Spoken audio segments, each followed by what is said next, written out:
Just a moment, Anish. Sorry. I think Ashutosh Rana ji has joined. Pooja or Himanshu or Anish, can you just please check with AR name? So my location to आप What is the name? Ambaji, can you confirm with which name he has joined? Because I cannot see Ashutosh Rana Shah's name. AR, just check the name AR. आपको मैं बोल दिया reporting will promote you to panelist. Your screen name is AR. AR. ठीक है, मैंने ये बोल दिया है. Reporting आपको 2 सेकंड में लोकेट करके promote करें. Message clear, Pooja? हाँ जी. आप इस पे चले जाइए. Yes, the message is clear. I'm still checking because a lot of people joined with AR architecture, being architects.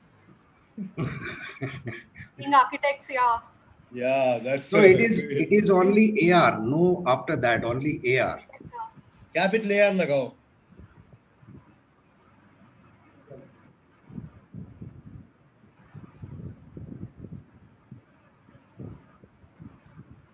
You can raise the hand also.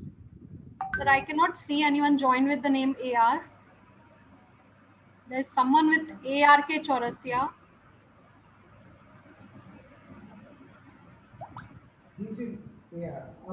AR is there. Yeah. Sir, he has joined. AR Sir. He is panelist, sir. Yeah. Ashutosh Rana has joined.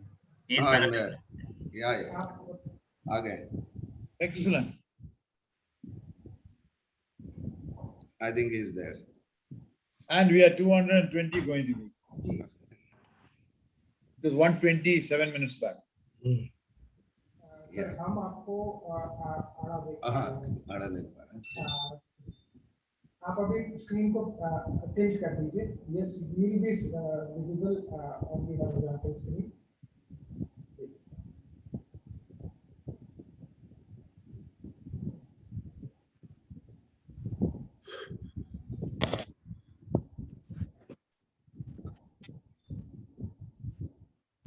Good evening, Anish. Good evening, sir. Good evening. Suresh. बिल्कुल perfect. जी. बिल्कुल भाई साहब. जी, जिन्होंने अभी चश्मा पहना. नमस्ते कर रहे हैं.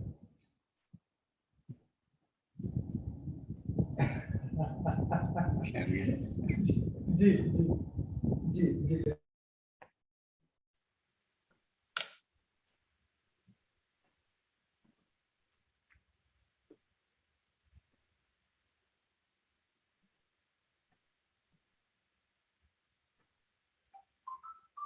Amber, Ashutosh sir, you have to unmute and just check your mic also, please. Sir, आप unmute कर लीजिए.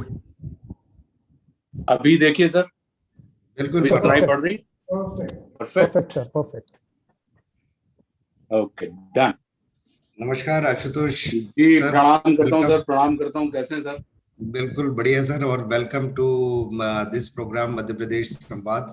और now I will officially request Anish to please start the program. Ashutosh ji ने भी join कर लिया. Please start. Good evening and a very warm welcome to all in today's event Samvad, co-hosted by IIA MP chapter. Voice a little. Yeah. IIA MP chapter and IGBC Indoor Center. We extend a very warm welcome to all today. Today, 5th of June is observed globally as World Environment Day. It is a day to spread awareness about our environment and the need to conserve it for our future generations to lead a healthier life. On this occasion, today we have with us National Award-winning actor, poet and writer Shri Ashutosh Rana ji. Welcome, sir. बहुत धन्यवाद sir. So, we have Chairman IGBC Shri V. Suresh ji. Welcome, sir. And Namaskar. President IIA Shri C.R. Raju ji. Sir, you are most welcome. Let us start the event with a small video. We call it the Earth Anthem. Pooja ji, the video, please.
Thank you.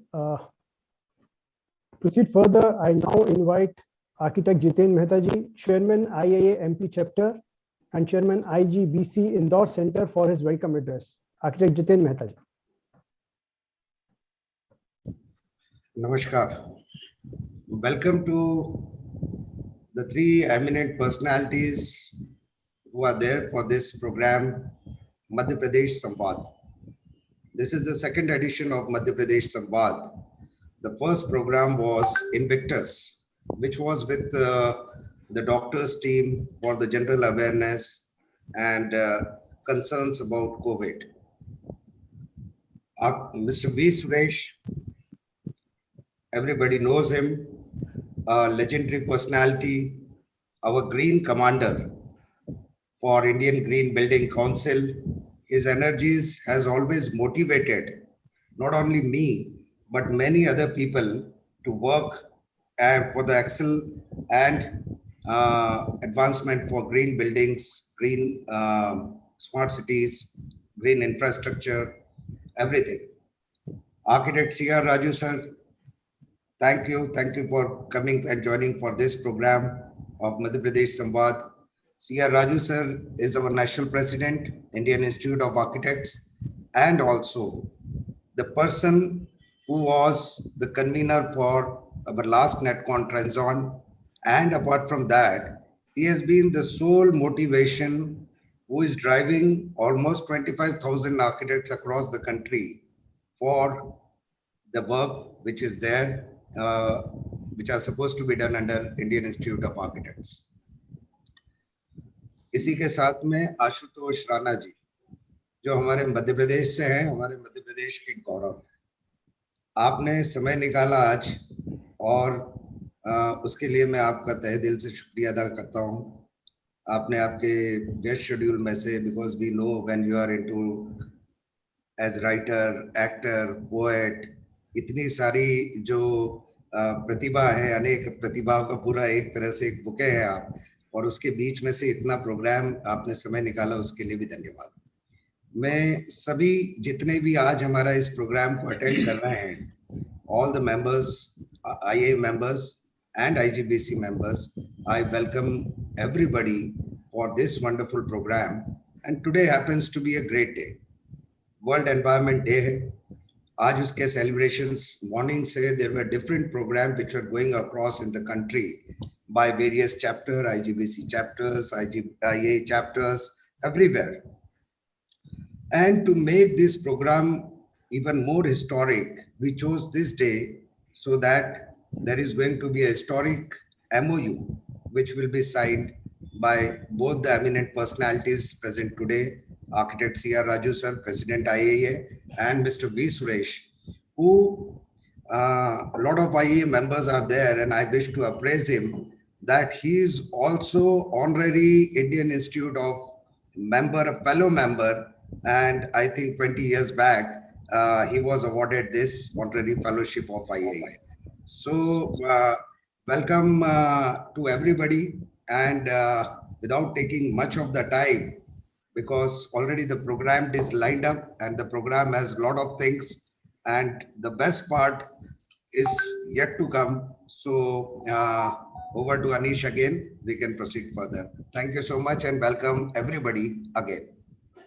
Thank you, Jiten sir. Now I invite Architect Dipti Vyas, Chairman IAA Indore Center, to introduce and welcome Shri V. Suresh ji, Chairman IGBC. Architect Dipti Vyas, please. Namaste. Thank you, Anish ji. मेरी आवाज आ रही है?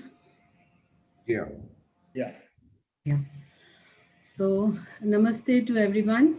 Good evening. It is an honor for me to introduce Shri Vasudevan Suresh, Chairman IGBC.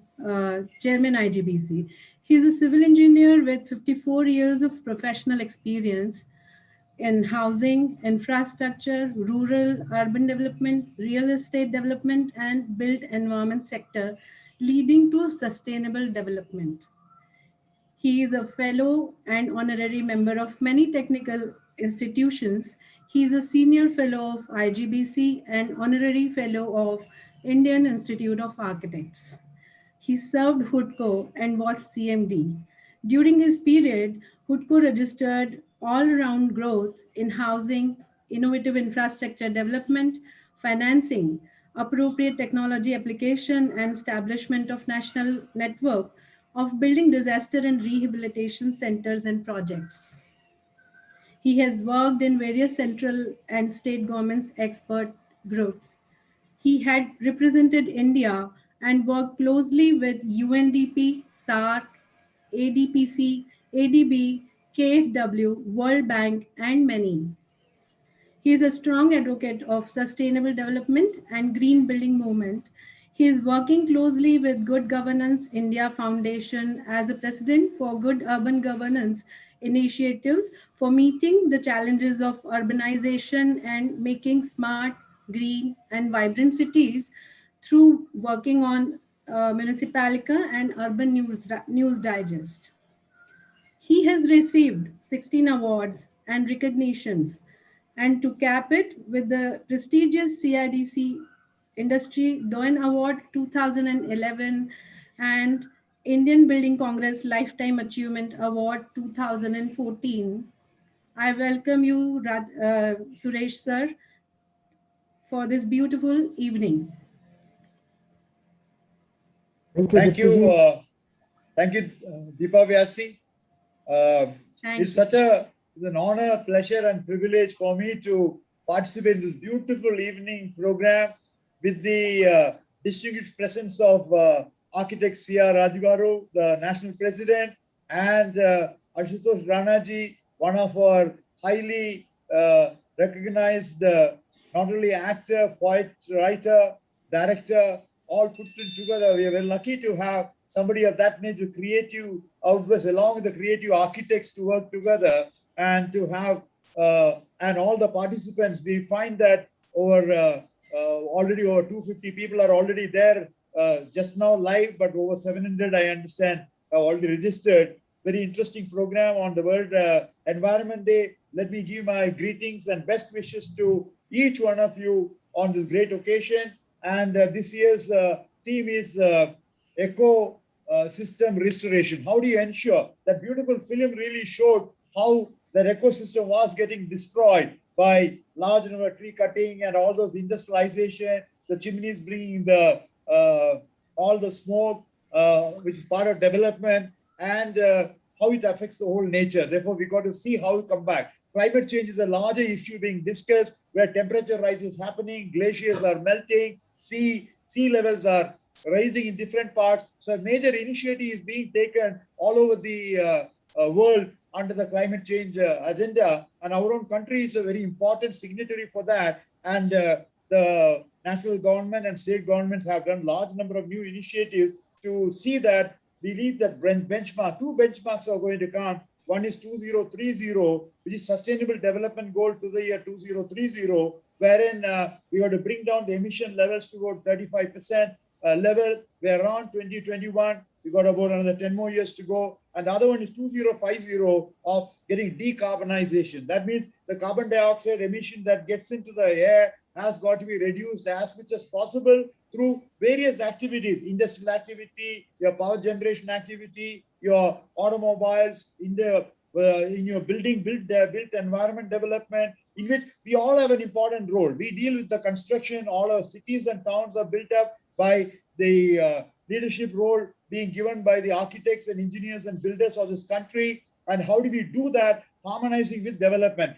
Development has got to take place, because we were just around 200 crores in 1900. We were 600 crores in 2000. We added 400 crores only in 100 years. And can you believe we are already about 780 crores now, only in 2021. India itself has grown from 100 crores in 2000 to it has become around nearly 140 crores now. That means adding around 40 crores additional population in just 20 years time period. It took 5,000 years of India's civilization to become 3000 BC and 2000 AD. We were 32 crores at the time of independence. 32 crores in 5,000 years. And we are adding around 40 crores in 20 years time period. That's a pace, humongous way that the demographic growth is taking place. Obviously, you have to do housing, hospitals, schools, education, jobs, everything. The building construction has got to come into a large way. But development need not be at crossroads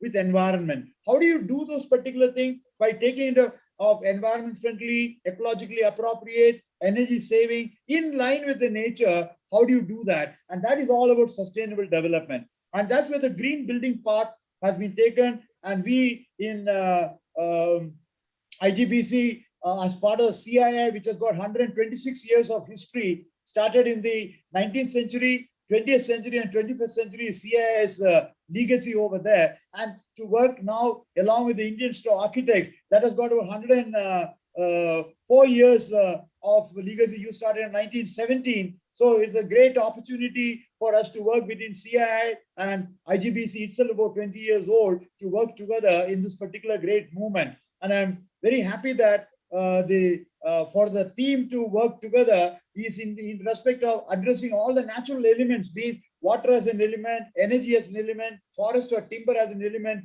land as an element, and waste development as an element, how to save on energy, how to save on water, how to minimize the waste and emissions related work, so that we are able to create the right level of ambience needed of good quality air that we can breathe, and the good quality of living that we can be giving for the whole generation, the young ones, the old ones, all of them. And that is where the whole initiative come, and the IGBC has done phenomenally well with 93% of all the ratings in the country, with over 7.8 billion square feet or 780 crore square feet of green footprint is what we have been able to add. And our own vision is that by 2022, just next year, by independence period over there, will be 75 years of independence. We want to be number one in the world. We'll be around 10 billion square feet or 1,000 crore square feet with 28 rating system. And not only that, is not only green building coming, we also halfway around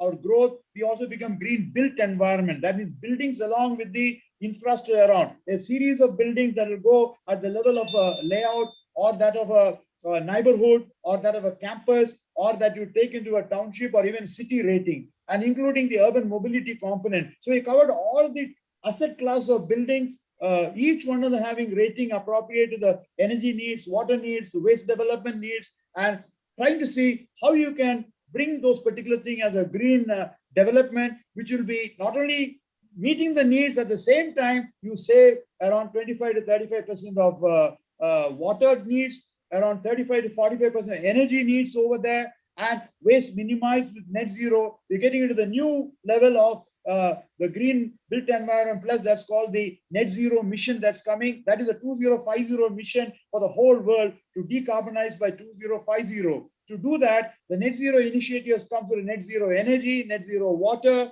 Both of them are already operating now. The net zero waste and net zero carbon will come in the month of June and July. So India would have all the 4 rating systems for the net zero element. We are working towards that. When you work through the green building movement, automatically you're also achieving this efficiency level on integrated water management, energy management, waste management, also carbon footprint reduction in large way. This is not a day when I should talk more. I'd like to stop at this point of time. But more importantly, we are going to an historic day on the World Environment Day, when Architect Raju, National President of the Indian Institute of Architects, and the 25,000 architects under the Indian Institute of Architects membership, I'm reaching out to them. You have 130,000 architects in this country and over 10 lakh civil engineers in this country. And therefore, IIA is a very, very important body to do the architectural profession, to have a memorandum of understanding to be signed with IGBC, to work together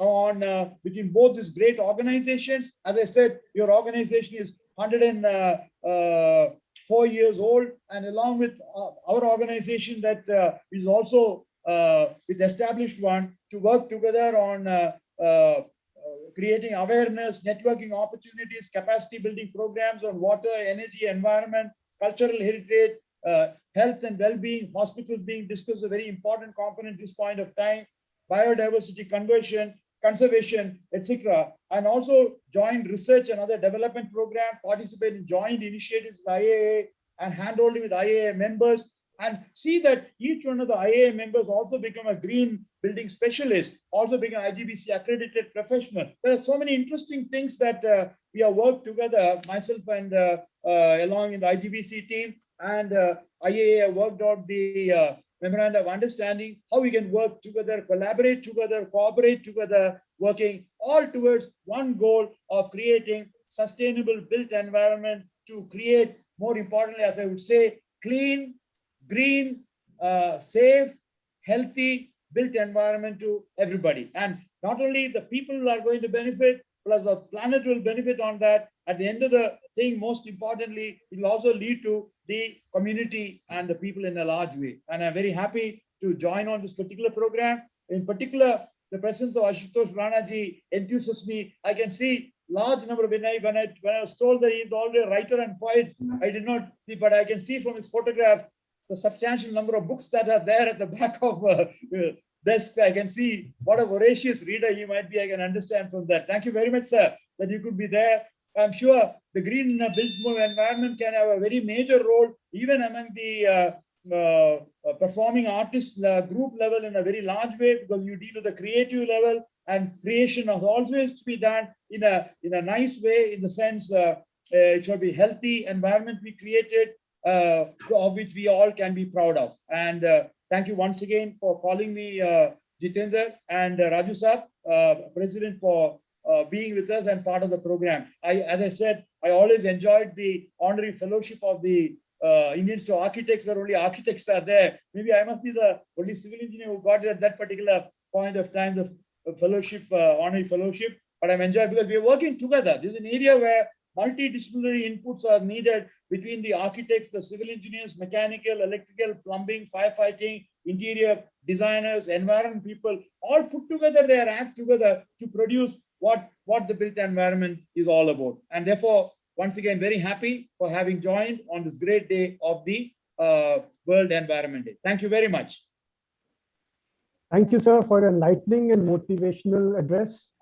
I request Architect Sudhanshu Upadhyay, Chairman, IAA Bhopal Center, to please introduce and welcome Architect C.R. Raju, President, Indian Institute of Architects. Architect Sudhanshu, please. Hello, am I audible? Yes, you are audible, please.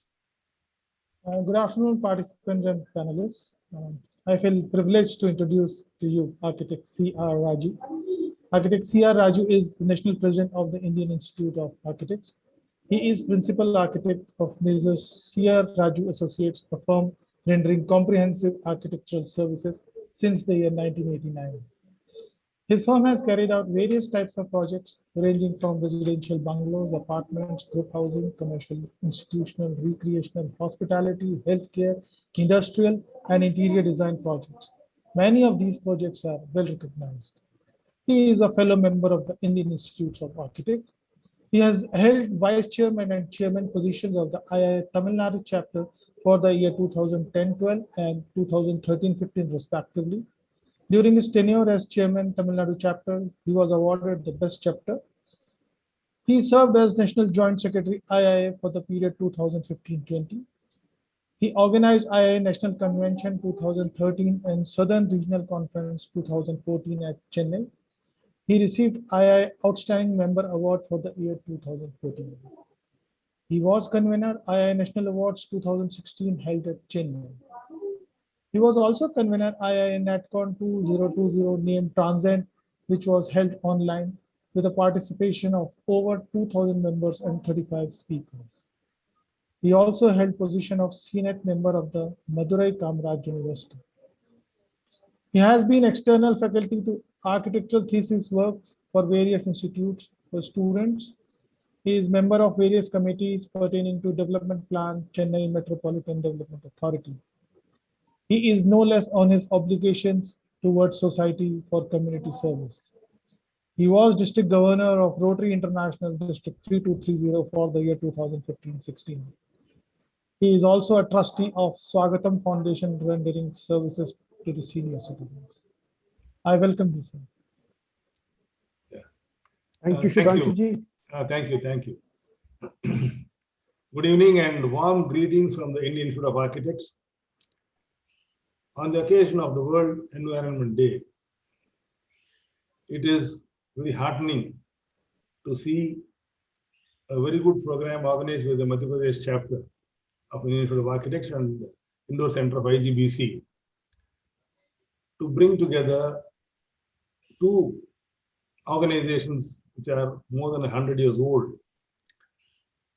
and form an alliance to come together and sign a MOU, Memorandum of Understanding, to further the environmental impact issue, study of these issues and how we can work together for a better planet Earth. I have the pleasure of signing this MOU with none other than Mr. Suresh, who has been a doyen in this field for almost 5 decades, and he has organized many programs and initiatives and has been the forefront of the green building movement in India. And I'm also happy to see Mr. Ashutosh Rana, a versatile personality,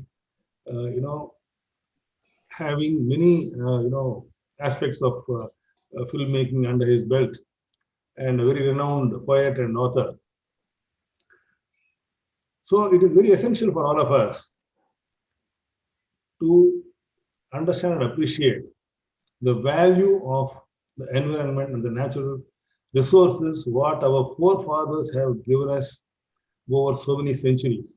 They have been there for hundreds of years, but the way they have handed it over to us in the last century. And from then on, as Mr. Suresh was mentioning, the growth in population, the industrialization, the globalization, all these have had a very cascading effect on our environment. And today we see a total perception change in not realizing that we are going towards a very, very difficult situation where we are not able to find fresh water. All the freshwater rivers are all, most of them are getting polluted. And we have a degradation of forests and green cover and many such issues due to growth of population, urbanization, infrastructure development, so many things. All these things are essential. At the same time, how do we do that without damaging the environment is the major point of discussion in present times. See, today we also see a situation, a paradox, where we have an atmosphere, we have a good environment full of oxygen. At the same time, we find today, because of a virus, people are running helter and skelter for oxygen purposes. This is the thing which we are not able to understand. That means somewhere, without our knowledge, we are not conscious enough to address our concern of the various things which have to be taken into account when we do development, without causing much damage to the environment and preserving our natural resources. See, as I told you, in hundreds of years, our built environment was not damaging the environment. For example, until the last century, you see, most of our buildings in India have been mostly sustainable, buildings. But in the onset of so much of technology and urbanization, as we thought about, there is an indiscriminate approach. I would not like to say from which part of the thing, but as a whole, somehow I think we have lost the consciousness of the whole thing. The commercialization of the entire industry, the materialistic approach, the psychological, perception of people has changed.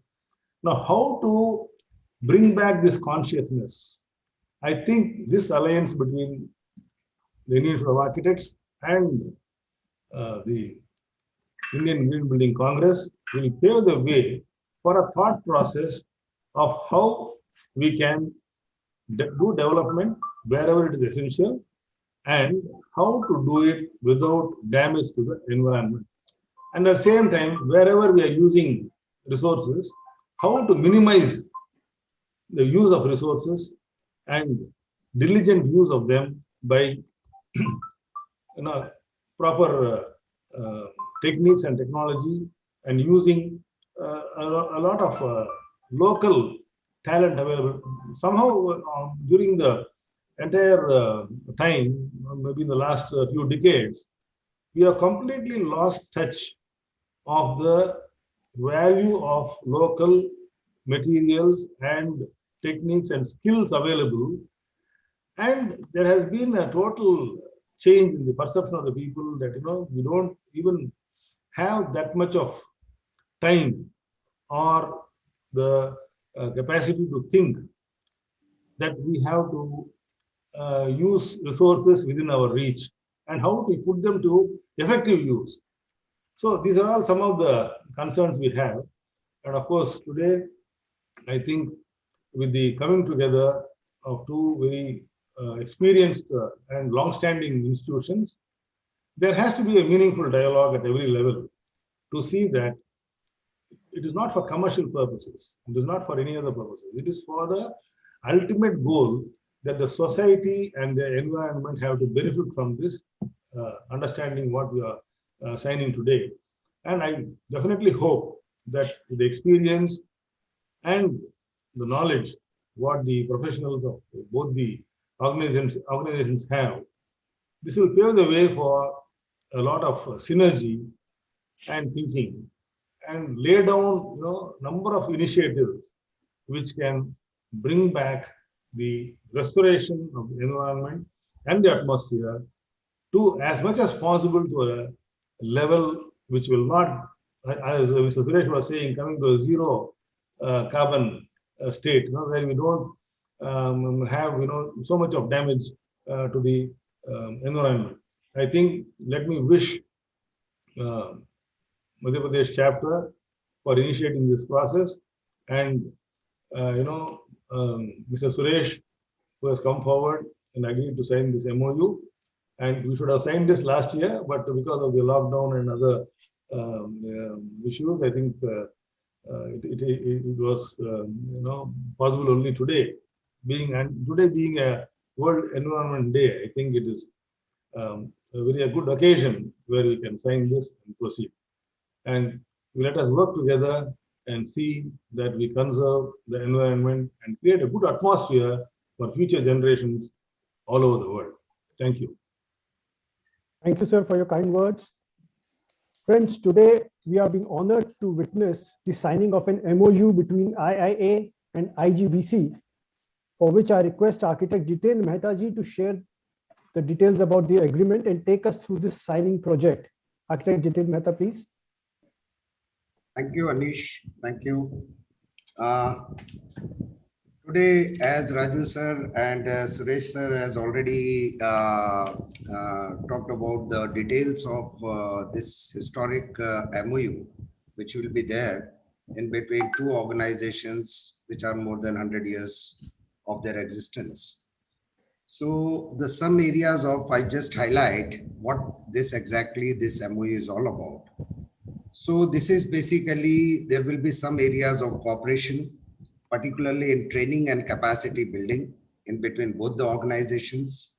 There are going to be creation of new network opportunities for IGBC, for IIA, so that both the organizations can work in future hand in hand. There are going to be a lot of joint work in conducting research, survey, and analysis-based work. There are going to be a mutual participation of both the members in the individual programs of IGBC and Indian Institute of Architects to exchange the knowledge and thought process. There are going to be a lot of training and hand-holding of IA members to become IGBC accredited professionals, which is one of the very important thing. And with a lot of young architects who are now basically becoming member of Indian Institute of Architects, this can be a very, very important thing for their future also in professional perspectives. Then there are going to be other related activities which definitely will keep on going based on the mutual benefits, mutual needs, and as per the situation which is going to be there. And I congratulate both the president and thank both the president for this historic day, for this MOU. And I'll request, can we have, with the permission of both the presidents, Yes. can we have the MOU unveiling video, please? Yes. Pooja, the unveiling video, please.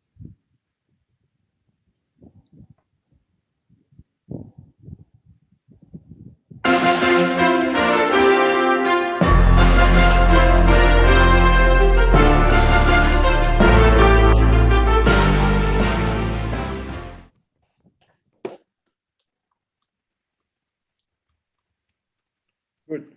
So, thank you, sir. Thank you. The copies are here with both the Yeah. signs. And thank you, Architect C.R. Raju, sir, President, Indian Institute of Architects. Thank you, Mr. V. Suresh, Chairman, IGBC, for giving IIA Madhya Pradesh chapter and Indore chapter of IGBC to host this opportunity. Thank you so much. Over to you, Anish, for the next.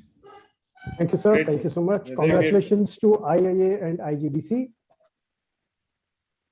Without further delay, I now invite Architect Dr. Amok Kumar Gupta ji to welcome Shri Ashutosh Rana ji to grace us with his kind words of wisdom.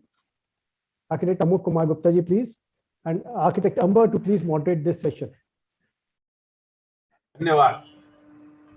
आज के इस कार्यक्रम में उपस्थित सभी मित्रगण,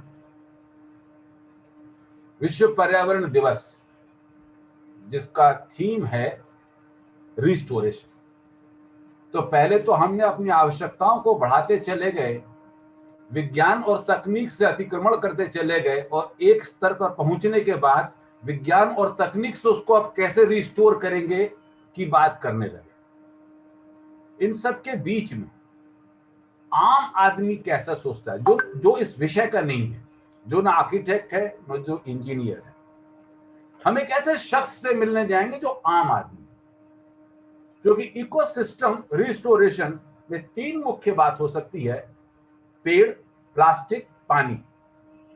पेड़ लगाना है, प्लास्टिक नहीं प्रयोग करना है और पानी को बचाना है। और इन सब के लिए आवश्यक तो होता है गुण संरक्षण, संयम, त्याज्य और अपरिग्रह। ये गुण ऐसे ही सब में नहीं आ जाते। तो आइए हम एक ऐसे व्यक्तित्व से मिलते हैं जिसमें इन सभी गुणों का समागम, मां सरस्वती की कृपा से अच्छा बोलना, अच्छा लिखना और अच्छा करने का अमृत योग से आशीष प्राप्त, जमीन से जुड़े हुए व्यक्तित्व, हमारी मध्य प्रदेश के छोटे से शहर गाडरवारा में जन्म लेने वाले आशुतोष जी राम नारायण नीखरा, जिनको हम आशुतोष राणा के नाम से अधिक जानते हैं। आपका जन्म 10 नवंबर 1967 को मध्य प्रदेश के छोटे से स्थान गाडरवारा में हुआ। आज के इस भौतिक युग में आशुतोष जी ने अपने में यह गुण, जैसे मैंने बताया, संयम, त्याज्य, अपरिग्रह, संरक्षण, समानता, यह सब गुण उन्होंने अपने आध्यात्मिक गुरु प्रभाकर जी शास्त्री, जिनको हम लोग प्यार से पूजनीय दद्दा जी के नाम से जानते हैं, दद्दा जी के संरक्षण में प्राप्त किया। उन्हीं के सानिध्य में आशुतोष जी ने मानव के मन, मर्म और धर्म को समझा। आप सागर विश्वविद्यालय से स्नातक करने के पश्चात अपने गुरु की सलाह पर नेशनल स्कूल ऑफ ड्रामा में प्रवेश किए और स्नातकोत्तर की उपाधि को पूर्ण कर अभिनय की क्षेत्र में कदम रखे। मित्रों, हम सब भोपाल की एक प्रसिद्ध अभिनेत्री जया भादुड़ी जी को जरूर याद करते होंगे, और हमारा वो दौर था जब हमारी जनरेशन ने गुड्डी पिक्चर में जया भादुड़ी जी का वो सीन देखा था जब वो प्राण को देखकर घबरा गई कि वो तो खलनायक थे। लेकिन हमारे आशुतोष जी ने वर्ष 1999 और 2000 में दुश्मन और संघर्ष फिल्मों में अपने उत्कृष्ट अभिनय से खलनायक के लिए फिल्म फेयर का सर्वाधिक पुरस्कार आपको प्राप्त हुआ, और यह ऐसे खलनायक थे जिनको समाज ने नायक के तौर पर पहचाना, सराहा और जाना। भारतवर्ष में बनने वाली लगभग सभी भाषाओं के फिल्मों में आपने काम किया। हिंदी, मराठी, हरियाणवी, भोजपुरी, बांग्ला, तमिल, तेलुगु, कन्नड़। इसके अभिनय के अतिरिक्त आशुतोष जी एक अद्भुत वक्ता हैं, सफल निर्माता हैं, कवि हैं, विचारक हैं और उपन्यासकार भी हैं। आपके द्वारा लिखे 2 उपन्यास, मौन मुस्कान की मार जो एक व्यंग्य कृत्य है और राम राज्य जो एक पौराणिक कृत्य है, आज भी अमेजन के हिंदी अनुभाग में एक लोकप्रिय उपन्यास के रूप में लोगों के द्वारा सराही जा रही है। तो आइए हम स्वागत करते हैं उस आम आदमी की जो इन विषयों पर अपने अनुभव, अपने विचार से हम सबको मार्गदर्शन भी देगा और ज्ञान भी देगा।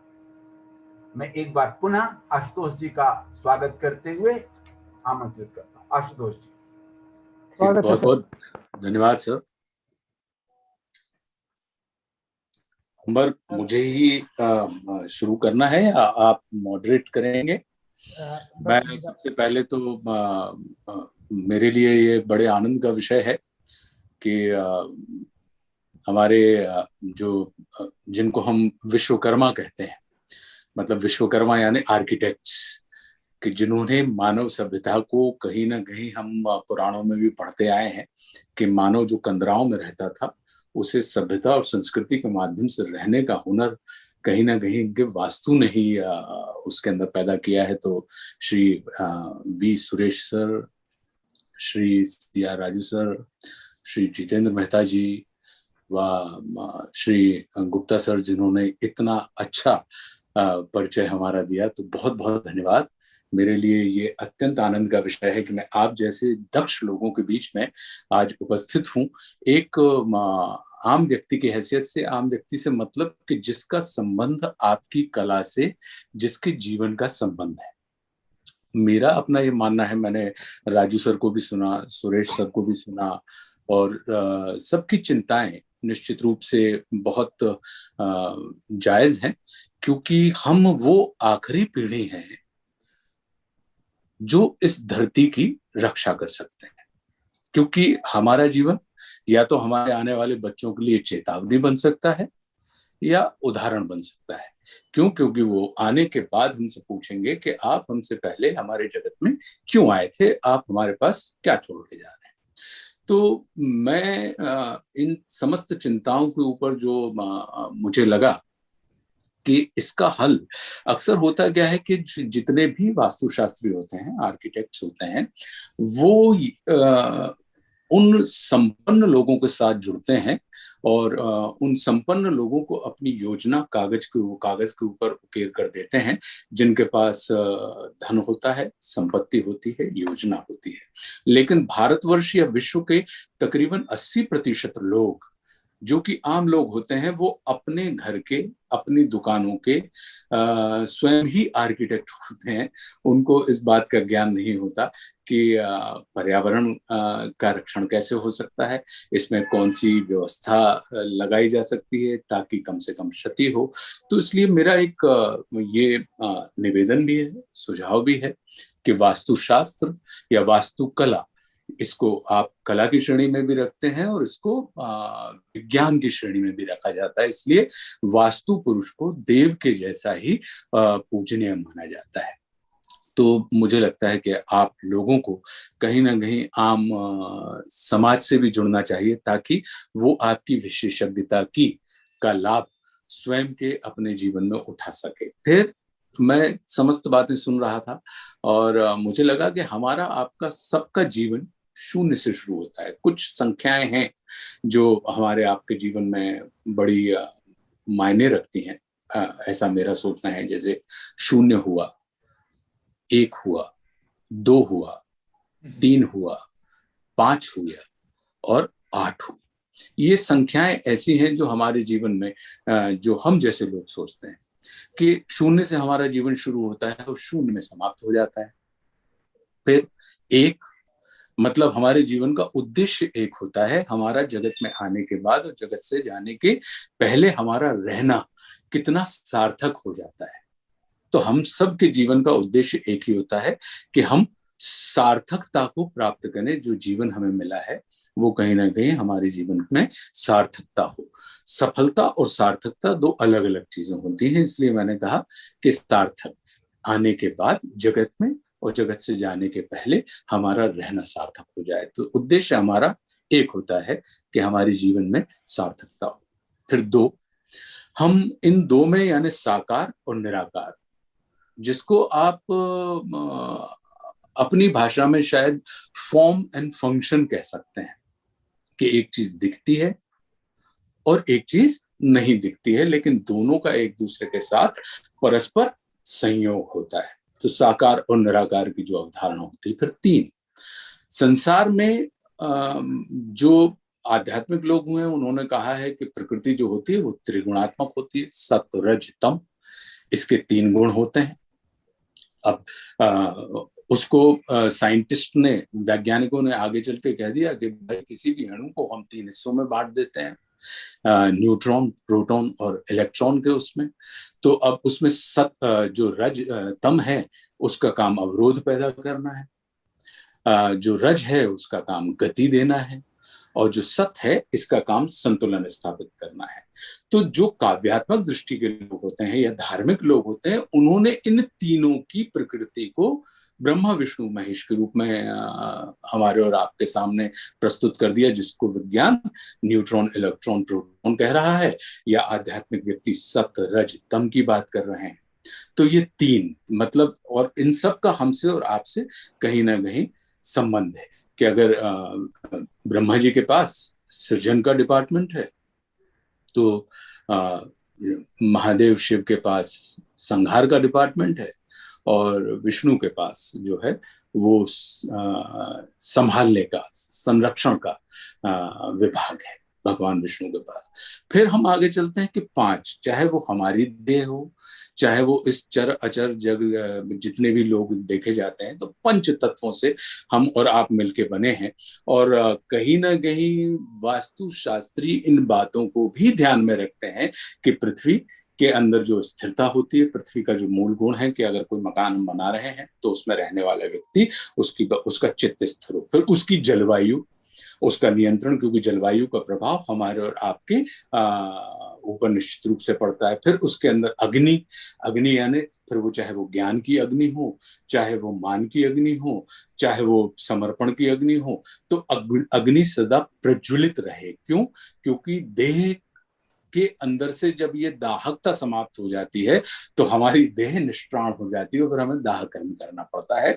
तो जब तक अग्नि प्रज्वलित है तभी तक हम और आप अपने क्रांतिकारी कार्य कर सकते हैं। फिर उसके बाद जिस हम गगन की बात करते हैं, यानी कि स्काई इज द लिमिट, कि उस व्यक्ति की रचनाशीलता, कल्पनाशीलता निरंतर उसके अंदर बढ़ती रहे। तो इस किस्म की एक, जब भी कभी कोई वास्तु, अंबर ने जैसे कि हमारे गाडरवारा का बंगलो बनाया है, तो इन तमाम चीजों को उन्होंने ध्यान में रखा है कि आपकी रचनात्मकता बढ़े। यानी कि जब इन 5 तत्वों का संगठन होता है जिस जगह पे, तो उस जगह को मिलके हम भगवान कह देते हैं कि भा से भूमि, गा से गगन, वा से वायु, आ से अग्नि और ना से नीर। और जब इनका विघटन होता है तो उसके अंदर का भगवान कहीं ना कहीं समाप्त हो जाता है। फिर आ जाती है कि इन सारी चीजों का हमारे जीवन में जो उपयोग है वो क्या है कि हम अष्ट लक्ष्मियां पर प्राप्त करना चाहते हैं। 8 किस्म की लक्ष्मी होती हैं, चाहे वो आदि लक्ष्मी हो, चाहे धन लक्ष्मी हो, धान्य लक्ष्मी हो, संतान लक्ष्मी हो, विद्या लक्ष्मी हो। तो अगर हम देखेंगे तो मोटे मोटे तौर पर जो आर्किटेक्ट्स होते हैं वो या तो घर और निवास बनाते हैं, तो एक क्षेत्र हो गया। फिर दूसरा हो गया तो या तो आप दुकान बनाते हैं या बाजार बनाते हैं। फिर तीसरा है कि कार्यशालाएं, जिनको आप ऑफिसेज और फैक्ट्री कह सकते हैं। फिर चौथा होता है कि सार्वजनिक स्थल हो जाता है। जहाँ पे आप पार्क हो गया या म्यूजियम हो गया या मंदिर मस्जिद हो गए कि इनका आर्किटेक्चर तैयार करते हैं। फिर पांचवा होता है हैवी स्ट्रक्चर, जिसके अंतर्गत कहीं डैम भी आ जाते हैं, टनल्स आ जाते हैं या एयरपोर्ट्स आ जाते हैं, बड़े बड़े पुल आ जाते हैं, ब्रिजेस आ जाते हैं। फिर आ जाते हैं हम छठवें डिपार्टमेंट पे, यानी हेल्थ, कि आप हेल्थ से संबंधित उन इमारतों का निर्माण करते हैं, चाहे वो अस्पताल हो, जिम हो, व्यायामशालाएं हो। फिर आ जाता है सातवां के हॉस्पिटैलिटी, यानी सराय हो गई, आपकी होटलें हो गई या रेस्टोरेंट्स हो गए, रेस्तरां हो गए। और फिर आते हैं हम कि विद्या के जो स्थान होते हैं उनका वास्तु आप लोग तैयार करते हैं, जिनमें स्कूल, कॉलेज, महाविद्यालय, ये तमाम चीजें होंगी। और ये सारी की सारी चीजें कहीं ना कहीं अष्टलक्ष्मी होती हैं। और लक्ष्मी का अर्थ ही होता है कि जो हमें हमारे लक्ष्य तक पहुंचाने में हमारे लक्ष्य तक पहुंचाने का साधन। तो उस दृष्टि से अगर देखा जाए तो जब तक ये कि अगर 8 में से हम 5 घटाते हैं तो जो अनुपात आता है, 5 भाग देते हैं, 5 में से जब हम 3 का भाग देते हैं तो जो अनुपात आता है, इसको हम जैसे आमजन दैवीय अनुपात कहते हैं, यानी डिवाइन रेशियो। लेकिन निश्चित रूप से आर्किटेक्चर की भाषा में भी इसका कहीं ना कहीं कोई एक नाम होगा, जो मुझे लगता है कि तो जो भी इस 1.6 या दैवीय अनुपात में तमाम चीजें आती हैं, वे निश्चित रूप से कल्याणकारी होती हैं समस्त सृष्टि के लिए। तो मेरा ऐसा मानना है कि अगर हम उस अनुपात को सिर्फ ध्यान में रख लें, क्योंकि खेल पूरा का पूरा अनुपात का है, क्योंकि जैसे शरीर का अगर अनुपात हमारा बिगड़ता है तो हम देखते हैं, उन्होंने कहा कि बुखार आ गया, अरे अब छींक आने लगी, अरे नहीं सर दर्द होने लगा है। ये तो अनुपात यानी समस्त तत्वों का निश्चित रूप से बैलेंस, मुझे लगता है कि आपकी आर्किटेक्चर की भाषा में उसको आप संभवतः गोल्डन रेशियो जैसी कोई एक चीज कहते हैं। तो वही चीज फिर सत्य भी हो जाती है, शिव भी हो जाती है और सुंदर भी हो जाती है। तो आप लोग जो हैं वो चूंकि सभ्यता के प्रतीक हैं, चूंकि आप संस्कृति के प्रतीक हैं। हम नहीं तो इसके पहले मानव जो था वो कंदराओं में रहता था, आपने उसको निश्चित रूप से कहीं बहुत अच्छे तरीके से, व्यवस्थित तरीके से नगरों में रहना सिखाया, महलों में रहना सिखाया या मकानों में रहना सिखाया। आप सिर्फ मकान नहीं बना रहे होते हैं, आप घर बना रहे होते हैं।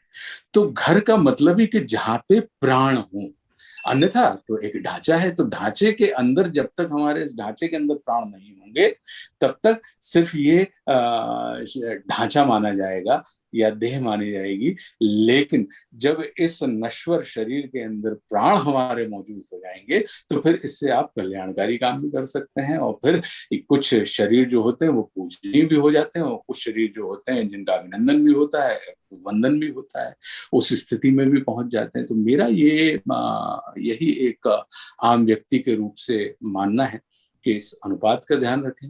साथ में उसी अनुपात से यदि समाज के उस आम वर्ग से भी जुड़ जाएं, आपकी दक्षता जो है वो आम वर्ग तक भी पहुंच जाए। या जब भी आप किसी चीज को बना रहे होते हैं तो अगला जो युद्ध होने वाला है, लोग कहते हैं कि पानी के ऊपर, तो रेन वाटर हार्वेस्टिंग, या जिसको हम जो आप कहते हैं कि अभी ग्रीन की हम बात कर रहे हैं, तो ग्रीन को मेरे जैसा व्यक्ति देखता है तो मुझे लगता है कि यार इसको ग्रीन, GREEN, इसको ग्रीन ही क्यों कहा गया, इसको ब्लू क्यों नहीं कह दिया गया। तो मेरे जैसा व्यक्ति किसी भी शब्द को तोड़ के उसमें से जोड़ निकालने का प्रयास करता है। तो मेरा ये मानना कि G फॉर होगा कहीं ना कहीं गुड टू ग्लोबल, यानी हम अच्छे से वैश्विक होने की दिशा में जा रहे होंगे। और यही संभवतः वसुधैव कुटुंबकम की भावना के साथ या तालमेल हर तत्व के साथ पैदा करने वाली बात होगी। फिर आ जाता है R। तो प्रकृति क्या करती है, वो या तो रिसाइकलिंग करती रहती है या तमाम चीजों को रीयूज करती रहती है। तो कहीं ना कहीं हम और आप भी वो कभी किसी भी चीज को वेस्ट नहीं कर दिए, तो हमें भी उस आर के उस तत्व को याद रखना चाहिए। फिर आ जाता है एक ई। तो ई में हम एनवायरनमेंट यानी पर्यावरण, तो प्रकृति का जो वर्ण करना है, कि प्रकृति को हम वर्ण करते हैं, या प्रकृति को जब हम उसके ऊपर किसी किस्म का वर्ण या आवरण उसके ऊपर चढ़ा देते हैं, तो उसका श्रृंगार ही जो है, उसका जो वस्त्र ही जो है, वो वही हरित क्रांति वाली स्थिति है, या हरियाली है, या उनके जो श्रृंगार हैं वो नदी है, पहाड़ हैं, और वो तमाम जो उनका सौंदर्य है, वो सब उनके ऑर्नामेंट हैं उस वसुधा के। फिर अगला जो ई होगा वो कहीं ना कहीं मुझे लगता है कि एनर्जी से रिलेटेड होगा। तो energy in creation, energy in maintaining, and energy in recreating. Creation यानी नवनिर्माण, फिर मेंटेनिंग यानी संतुलन, और रिक्रिएशन यानी पुनर्निर्माण।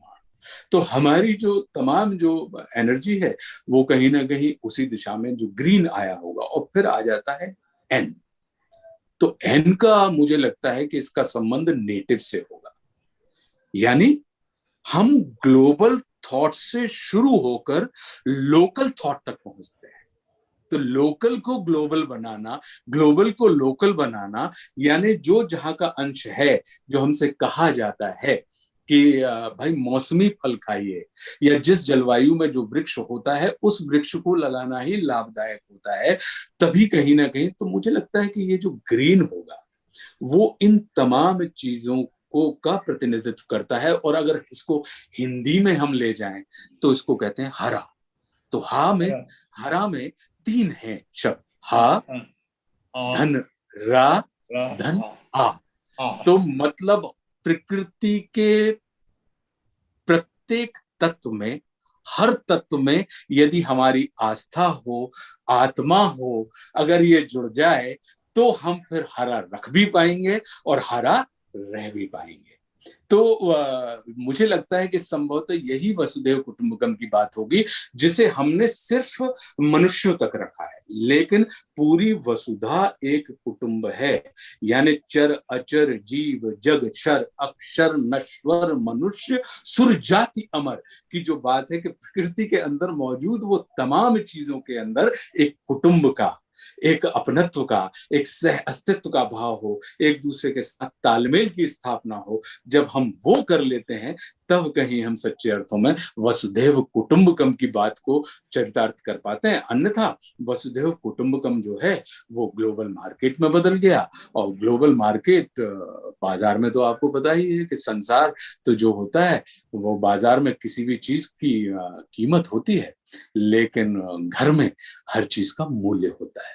तो आवश्यक नहीं है कि जो जिस चीज की कीमत हो उसका मूल्य हो, और लेकिन मूल्यवान चीजों की निश्चित रूप से कीमत होती है। तो हम और आप अधिक मूल्यवान हैं, हमारी और आपकी सोच अधिक मूल्यवान है। ऐसा मुझ जैसे अदक्ष आदमी का, जो आपके धंधे का नहीं है, जो आपके क्षेत्र का नहीं है, जिसने आपकी विशेषज्ञता हासिल नहीं की है, हम उस स्ट्रक्चर की वाइब्रेशन को फील कर सकते हैं, महसूस कर सकते हैं, हम अनुभूत कर सकते हैं। लेकिन अगर हमसे आप कहेंगे कि इसे आप कागज के ऊपर बना दीजिए, तो हो सकता है कि हमको वो ढांचा बनाना ना आता हो।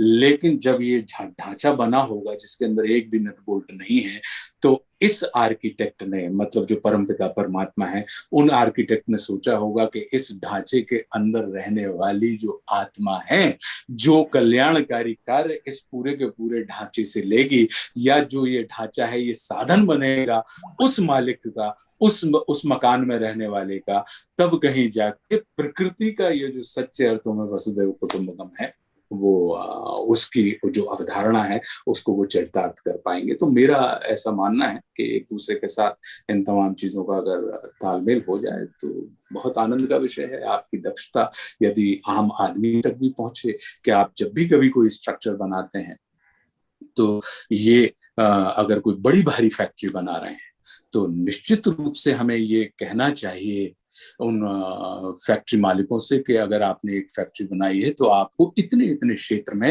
रेन वाटर हार्वेस्टिंग करनी होगी और इतने इतने क्षेत्र में आपको ग्रीन प्लांटेशन करना होगा, और ये प्रोजेक्ट की कॉस्ट में ही कहीं ना कहीं शामिल करके अगर आप डालेंगे तो मुझे लगता है कि ये तमाम चीजें हो जाएंगी। अब जैसे अब देखिए कि हम प्रकृति कोई एक दिन में तो हमें नहीं बताती है कि हमारे अंदर संपत्ति है। वर्षों पहले भूगर्भ शास्त्री जुड़ जाते हैं, उस जगह का माप लेते हैं, उस जगह की खुदाई होती है, उस जगह में पता होता है, वर्षों पहले सरकारों को, कंपनियों को बता देते हैं कि फला फला जगह पर फला फला किस्म की खनिज संपदा है। लेकिन हम और आप हमेशा जब उस खनिज संपदा को उत्खनित, और हमारे वन विभागों के पास भी सैकड़ों हेक्टेयर जमीन होती है, लेकिन जब हम उस खोदने की बात करते हैं कि उस छिपी हुई संपदा को निकालना है, और हम उस समय ये भूल जाते हैं, और कोरोना काल में हमको इस चीज का एहसास हुआ कि जिस हवा को अभी तक हम बेहोशी में लिए जा रहे थे, उस हवा की कितनी कीमत है। तो जब हम उसको निकालने की दिशा में बढ़ते हैं तो हम देखते हैं कि नहीं सर, हमने अगर इतने पेड़ काटे हैं तो हम इससे 10 गुने पेड़ हम उस जगह पे लगा देंगे। तो जब हमें पता है कि उस जगह पे ऐसी खनिज संपदा है, तो फिर ये इस किस्म के स्टेटमेंट हमें देने की आवश्यकता नहीं ही पड़ेगी।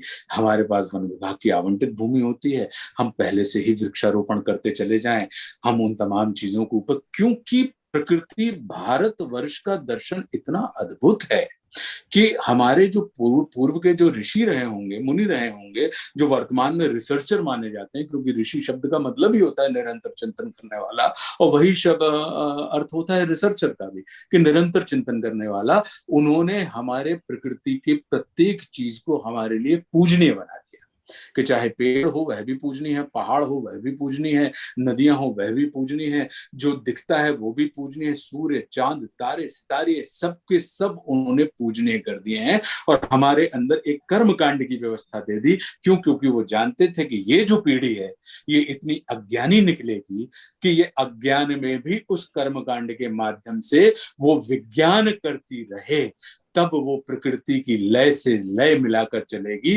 अन्यथा अगर लय से लय मिलाकर आप नहीं चलेंगे तो आप प्रलय के भागी हो जाएंगे। तो मुझे लगता है कि जब ये तमाम चीजें हमारे पास पहले से मौजूद होती हैं, तब फिर हमें कभी भी किसी हीरे को प्राप्त करने के लिए, लौह अयस्क को प्राप्त करने के लिए, या किसी भी किस्म की खनिज संपदा को प्राप्त करने के लिए, जो भूमिगत है, जो भूमि के अंदर थी और अभी तक अंदर थी, और तो बाहर की संपत्ति जो है, बाहर की सबसे बड़ी संपत्ति इस मतलब हम और आप जैसे हर मनुष्य है, या हर प्राणी है, हर वो चींटी है, हर वो तमाम चीजें हैं जो भूमि के ऊपर है या भूमि के अंदर है। तो इन समस्त चीजों के संरक्षण के लिए तब फिर हमें ये व्यर्थ के स्टेटमेंट्स देने की जरूरत नहीं पड़ेगी कि हम इतने पेड़ काट रहे हैं तो इतने पेड़ लगा रहे हैं। ये बिल्कुल वैसी ही बात होती है कि किसी पिता के देहांत के बाद अगर हम 4-5 साल के बच्चे से वो अपेक्षा करें कि वो बच्चा हमें उतनी ही, परिवार को उतनी ही सुरक्षा प्रदान करेगा, तो कैसे काम चलेगा? तो ये अपेक्षा ही व्यर्थ की हो जाएगी। तो मुझे लगता है कि यदि हम प्रकृति का दोहन करते रहना चाहते हैं तो हमें निरंतर प्रकृति का पोषण करते रहने की आदत डाल लेनी चाहिए होगी। और ये काम आप आर्किटेक्ट कर सकते हैं। क्यों? क्योंकि आप विश्वकर्मा का प्रतिरूप हैं। आप प्रकृति के मर्म को भी समझते हैं, उसके धर्म को भी समझते हैं, और उसके कर्म को भी समझते हैं। आप मनुष्य के मन को भी समझते हैं, आप मनुष्य की आवश्यकताओं को भी समझते हैं। तो मुझे लगता है क्योंकि नगरों से नागरिकों की पहचान नहीं होती, कि अगर किसी नगर का विकास हो गया तो उस नगर में रहने वाले नागरिक भी विकसित होंगे।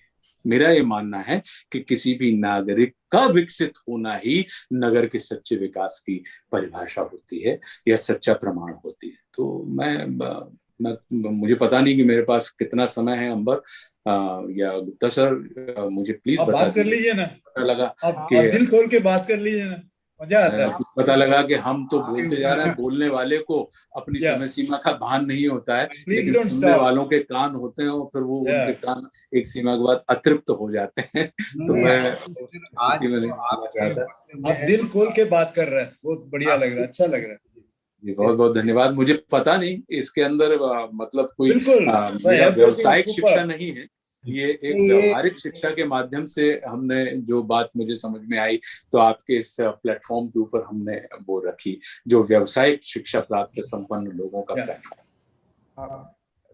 It was a pleasure listening to Ashutosh ji. I think he has given a deep insight into the whole realm of environment and architecture. Thank you so much for your. Would you have some interactive session also? Some interaction. I'm sure some queries, and Saab may like to respond in his own way. No, Ashutosh ji. Suresh sir, now Amber is there, so Amber will be moderating the further session. Yeah, please do that. That's what I thought. So there is going to be a lot of very interesting interactions. Yeah, Amber ji can do that. नमस्कार भाई साहब, चरण स्पर्श। जी खुश रहिए भैया। मेरे और प्रीता की दोनों की तरफ से चरण स्पर्श। बहुत बहुत धन्यवाद अंबर। सबसे पहले इस अवसर को प्रदान करने का श्रेय आपको जाता है कि आपने मतलब मुझे प्रेरित भी किया और मुझे विवश भी किया, और अच्छा किया कि आपने प्रेरित किया और विवश किया। मुझे बड़ा आनंद मिला इतने मूर्धन्य विद्वानों को सुनकर, और पर्यावरण दिवस के इस पुनीत अवसर पर बहुत बहुत धन्यवाद। ये आपका बड़प्पन है कि आपने ये चीज बोली कि मैंने आपको विवश किया। प्रेरित भी किया आपने। प्रेरित और विवश। All the credit goes to Jiten Mehta sahab also, who was really pushing me that I want this event to happen and I want Ashutosh Rana ji to be our keynote speaker. उनको भी बहुत बहुत धन्यवाद Jitendra sir को हमारा। और वो बड़े, उनकी जो मुख मुद्रा है उससे मुझे वो बड़े आनंदित व्यक्ति नजर आते हैं, और वो मतलब सफलता में नहीं सार्थकता में विश्वास रखते हैं। ऐसा वाला मुझे लगा कि उन्हें पता है कि कहाँ तक सुख है और कहाँ उसके बाद फिर अतृप्ति शुरू हो जाती है। जी भाई साहब, भाई साहब जैसा आपने राम राज्य में एक कहा है, वॉइस जैसा आवाज नहीं आ रही सर। आपका आ रहा है। मेरा आवाज अब आ रहा है। अंबर जी आपकी आवाज थोड़ा सा अब आ रहा है। राणा जी, जैसा आपने राम राज्य में भी कहा है कि हम राम को तो मानते हैं बट राम की नहीं मानते, तो क्या उसी तरह से आज की जो पीढ़ी है वो पर्यावरण को तो मानती है बट पर्यावरण की नहीं मानती है? बिल्कुल, मेरा इस चीज में अखंड विश्वास है, और मैं एक कहानी सुनाऊंगा आपको। ये मैं कभी कभी सोचता हूँ ये अंबर कि ऐसा क्यों होता है कि भारतवर्ष के पास रामायण, महाभारत, गीता, कुरान, पुराण, उपनिषद, ये तमाम ग्रंथ हैं, इसके बाद भी हम मतलब इतनी विसंगतियों में निरंतर क्यों फंसते रहते हैं। और हम प्रकृति पूजक हैं, हम जर्रे जर्रे, हम कण कण में शंकर की बात करते हैं, हम नदियों को माता कहते हैं, हम तुलसी जी को माता कहते हैं, हम गाय को माता कहते हैं, हम धरती को माता कहते हैं। इन समस्त चीजों होने के बाद भी हम इस विसंगति में क्यों फंस जाते हैं। तो एक गुरुजी थे, उन्होंने अपने शिष्य से कहा कि बेटा मंजिल बहुत दूर है और रास्ता लंबा है, तुम घोड़ा ले लेना। शिष्य ने कहा ठीक है गुरुजी, हम घोड़ा ले लेंगे। अब शिष्य पहुंचा, लेकिन परिणाम बिल्कुल उलट मिले। जो गुरुजी ने कहा था उससे उल्टे मिले, और शिष्य को अपने गुरु की मूर्खता के ऊपर बहुत क्रोध आ रहा था, और उसके मन में आया कि इससे तो बेहतर था कि मैं गुरु की बात ही ना मानता और बिना घोड़े के जाता।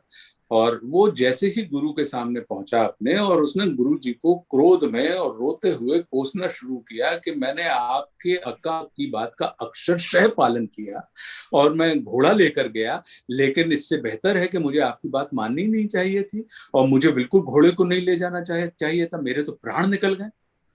तो गुरुजी ने उसकी मुख मुद्रा देखी और उसकी शारीरिक हालत देखकर गुरुजी सब समझ गए, और उन्होंने कहा कि बेटा एक बात बताओ कि तुम घोड़े की पीठ पे बैठे थे या तुमने घोड़े को अपनी पीठ के ऊपर लादा हुआ था? तो उस शिष्य ने कहा कि भाई गुरु का आदेश है, तो गुरु का आदेश है तो मैं घोड़े की पीठ पे कैसे बैठ सकता था, क्योंकि गुरु का आदेश तो ईश्वर का आदेश होता है। तो मैंने घोड़े को अपनी पीठ पर लाद लिया था।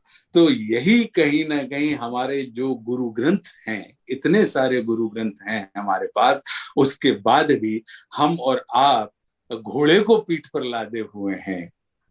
और इसीलिए हमारी आत्माराम, हमारा जो आत्माराम है वो हमेशा कष्ट में रहता है। तो मेरा यही मानना है कि प्रकृति जो है, हम प्रकृति को तो मानते हैं, लेकिन प्रकृति की भी यदि माने, हम सिर्फ वो हमारे लिए पूजनीय ही नहीं है, वो हमारे लिए धारणीय भी है, हम उनको धारण भी करते हैं। तो मैं यही मानता हूं कि अगर हम सच्चे अर्थों में अगर इस चीज को मान लेंगे और अगर उसका अनुसरण करेंगे, तो आप देखेंगे कि प्रकृति से कि माँ धरती को कहा हजारों वीर खड़े कट गए विहस कर, और माँ तुलसी को कहा,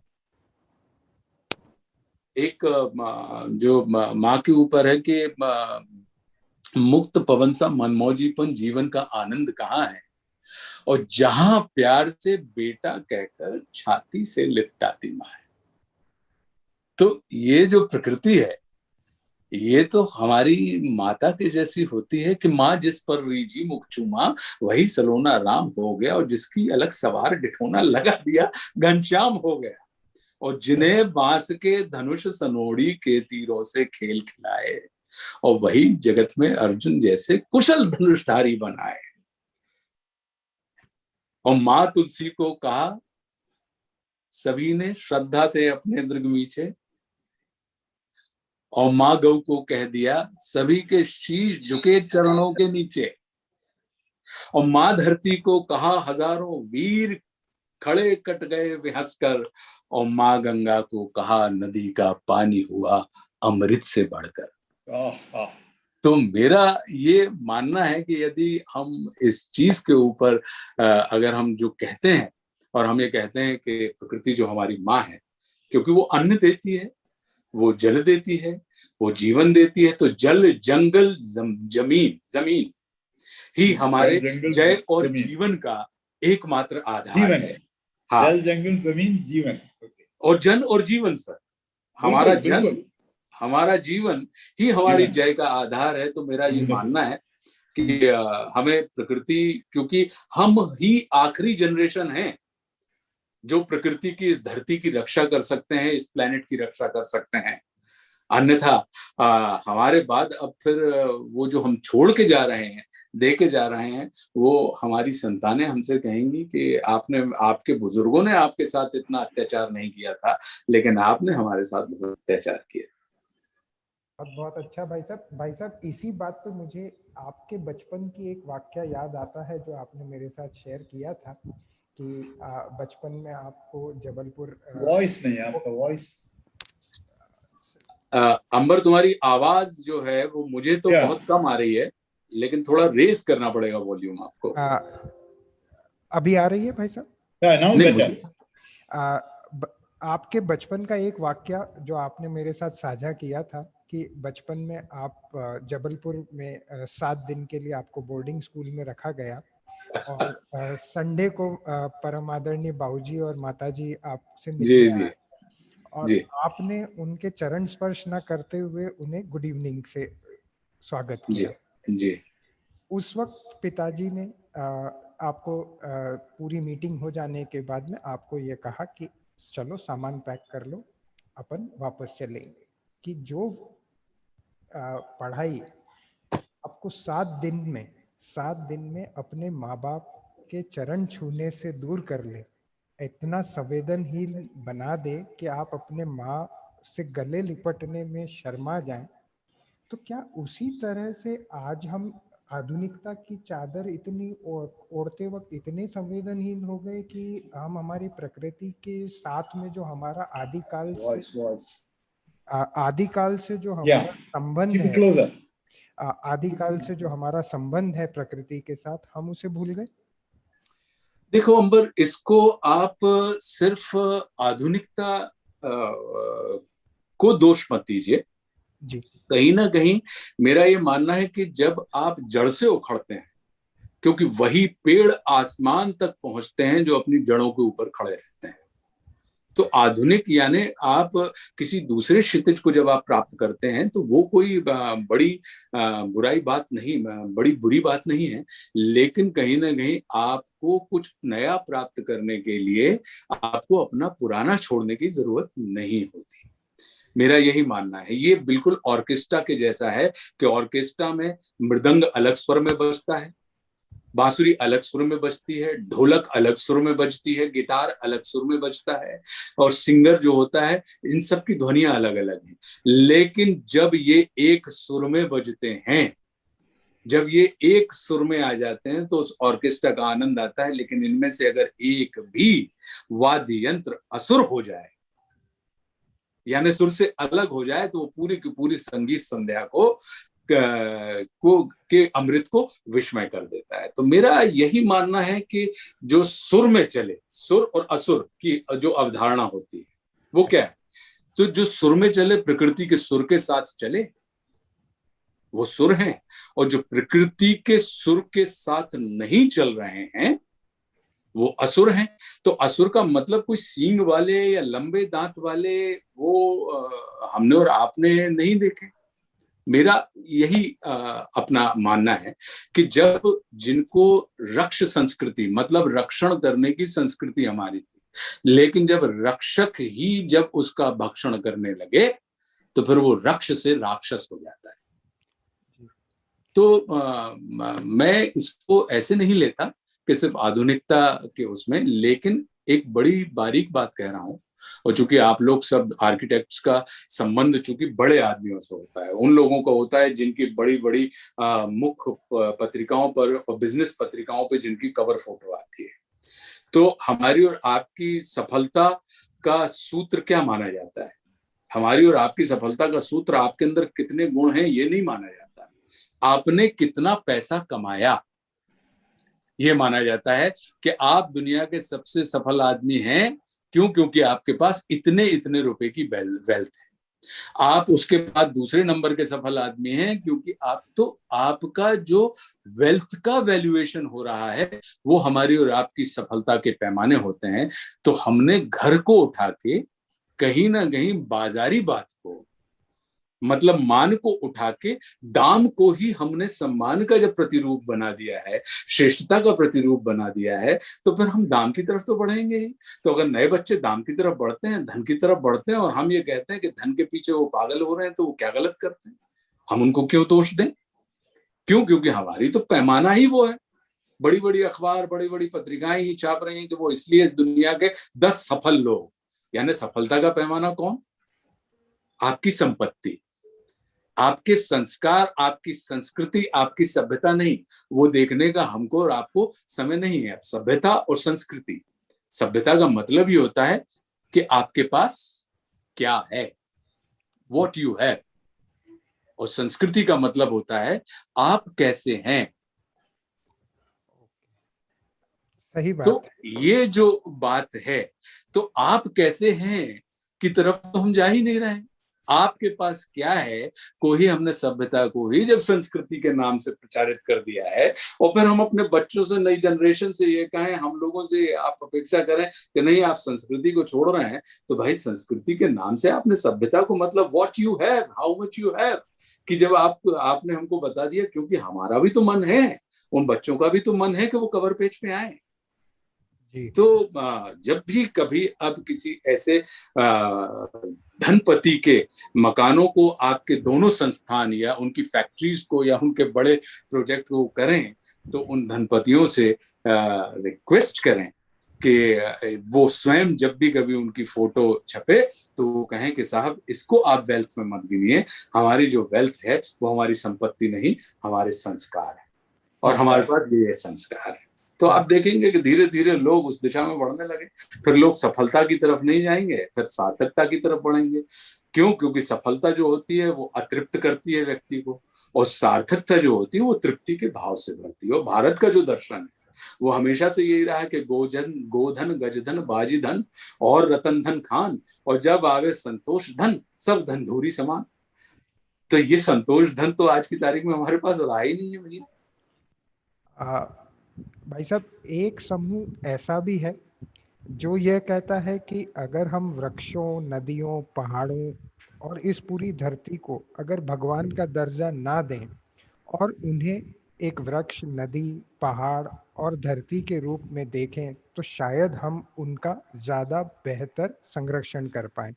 हम आज की तारीख में कभी कभी ये होता है कि धर्म के नाम पे संस्कृति। बहुत अच्छी बात है, बहुत अच्छी बात कही। आप नाम कुछ भी रख लीजिए, अगर पुराने लोगों ने उनको भगवान का दर्जा दिया तो उसके पीछे उनका भाव ये था कि उनका रक्षण कर लो। अगर तुम मेरे नाम पे नहीं करते हो तो जैसे सड़क के ऊपर हमने और आपने देखा होगा कि लोग हमारे और सामने आपके सामने हाथ फैलाते हैं कि भगवान के नाम पे दे दे बाबा, अल्लाह के नाम पे दे दे बाबा, खुदा के नाम पे दे दे बाबा। तो हम आप उनको, उन्होंने भी सिर्फ ये कहा है कि इनका संरक्षण कर लें, क्योंकि इनके संरक्षण में ही आपका संवर्धन है। आपकी संततियां संवर्धित होती रहेंगी, फलती फूलती रहेंगी अगर ये फले फूले रहे। मैं आदरणीय मनीता सक्सेना मैम से रिक्वेस्ट करूंगा, शायद उन्हें एक क्वेश्चन जो राणा साहब से पूछना था। तो if she can hear me, can we have your question?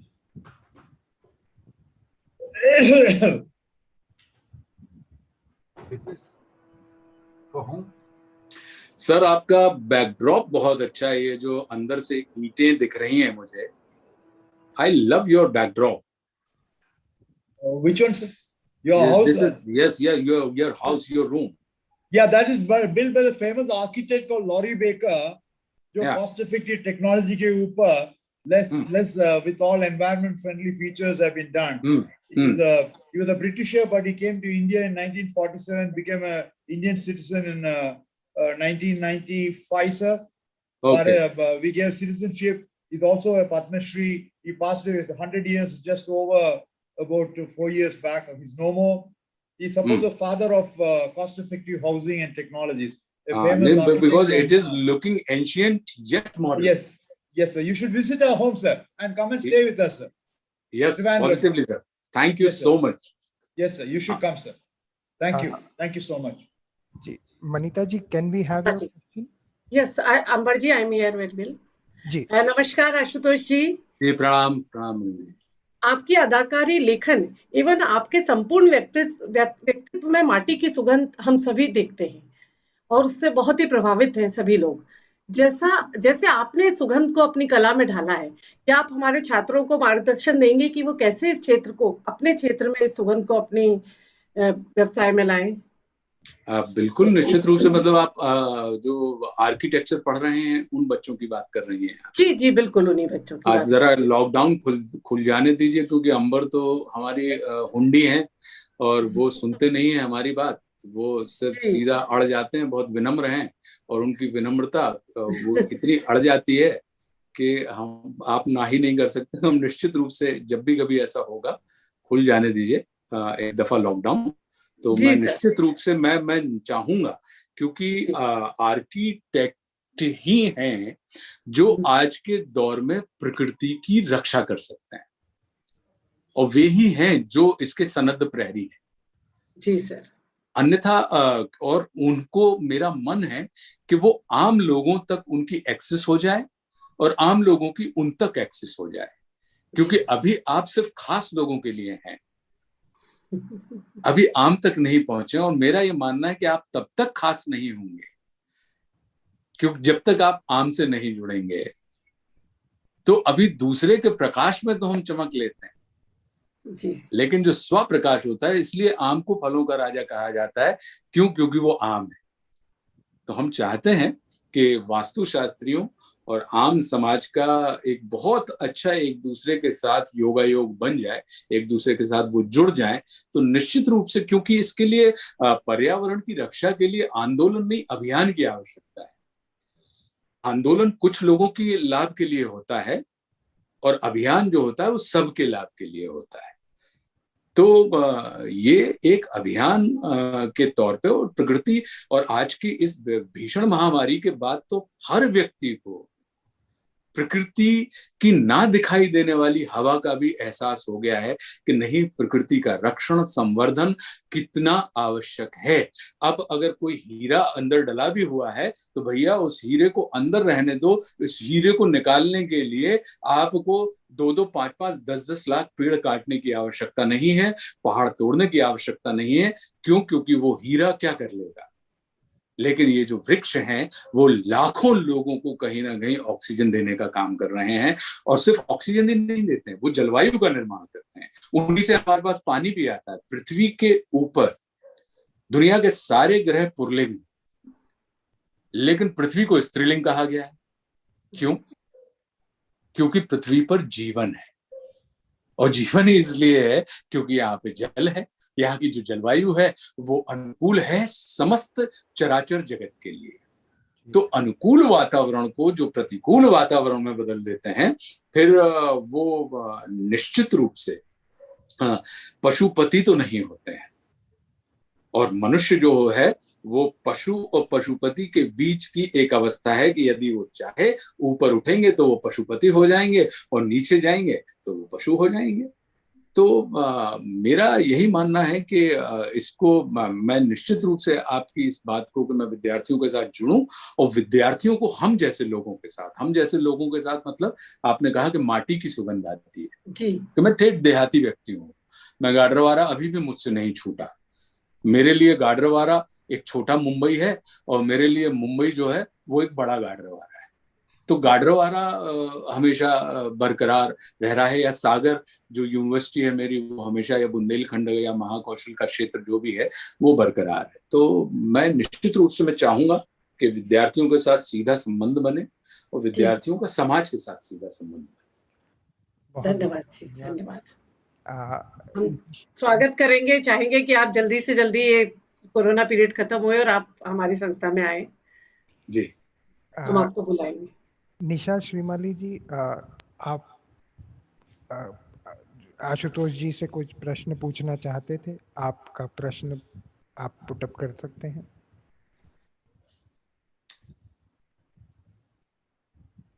निशा जी आप म्यूट पे हैं, please unmute yourself. Hello sir, hello everyone, नमस्ते। सर मैं आर्किटेक्ट निशा श्रीमाली इंदौर से। मैं आपकी बहुत बड़ी प्रशंसक हूँ, और आज आपसे डायरेक्टली मुझे बात करने का मौका मिला, जो कि IIMP चैप्टर और IGVC की वजह से ही पॉसिबल हुआ। तो उनको मैं धन्यवाद देना चाहती हूँ। और इसका श्रेय जाता है आपके V सुरेश सर को, CR राजू सर को। इन लोगों ने मुझे लगता है कि मेरी तमिल और तेलुगु फिल्में देखी होंगी, क्योंकि एक जो है वो तेलुगु भाषी हैं और एक मैंने सुना है कि वो तमिल भाषी हैं।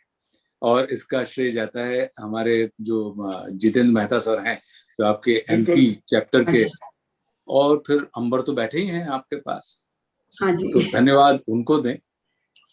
अभी आपको सुनना बहुत ही अच्छा लग रहा था, और मेरा एक्चुअली ये क्वेश्चन नहीं है, पर आज पर्यावरण दिवस पर मेरा यह वास्तविक समस्या पर एक ध्यान आकर्षित करना चाह रही थी कि शहरीकरण के इस दौर में इन्वेस्टमेंट के नाम पर जो नए लिए गए प्लॉट्स और जमीनें हैं, जो सालों साल से खाली पड़े रहते हैं और एक तरह से जगह को ऑक्यूपाई करके रखते हैं, पर्यावरण पर अतिक्रमण है।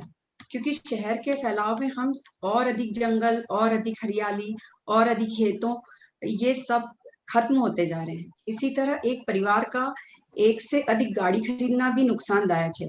इस पर सुधार के लिए आप कुछ सुझाव देंगे हमारे लिए? हमें इस पर क्या करना चाहिए, किस तरह से काम करना चाहिए? नहीं, ये बहुत अच्छा आपने ये प्रश्न ही नहीं है, और जब भी कभी समस्याएं उठाई जाती हैं तो कुछ ऐसी आवश्यक समस्याएं होती हैं जिनको बार बार हमें उठाते रहना चाहिए। और अगर वो आवश्यक समस्याएं हमारे जहन में बनी हुई हैं तो मेरा ये मानना है कि जहां समस्या होती है, समस्या के गर्भ से ही समाधान पैदा होता है।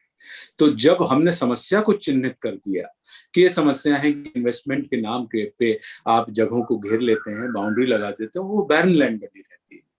आप एग्रीकल्चर लैंड को NA करवा लेते हैं और फिर वो बैरन हो जाती है, मतलब किसी की उर्वर क्षमता को अनउर्वर बना देते हैं। क्यों? क्योंकि आपने उसके बांझपन से उसकी कीमत तो बढ़ गई, जी, प्राइस तो बढ़ गया, लेकिन प्राइड कहीं ना कहीं लूज हो गया। तो हम अपने प्राइड को लूज करके प्राइस बढ़ाने की दिशा में अगर बढ़ रहे हैं, लेकिन मुझे लगता है कि ये जो महामारी की भयंकरता जो आई है, इससे मनुष्य को ये पता लग गया है कि संसार में बहुत सीमित साधनों में भी हम और आप बहुत आनंद पूर्वक रह सकते हैं। आप कितने बड़े मकान में रहते हैं, महत्व इस बात का नहीं है। महत्व इस बात का है कि आप जितने भी एरिया में रहते हैं उसमें आप कैसे रहते हैं।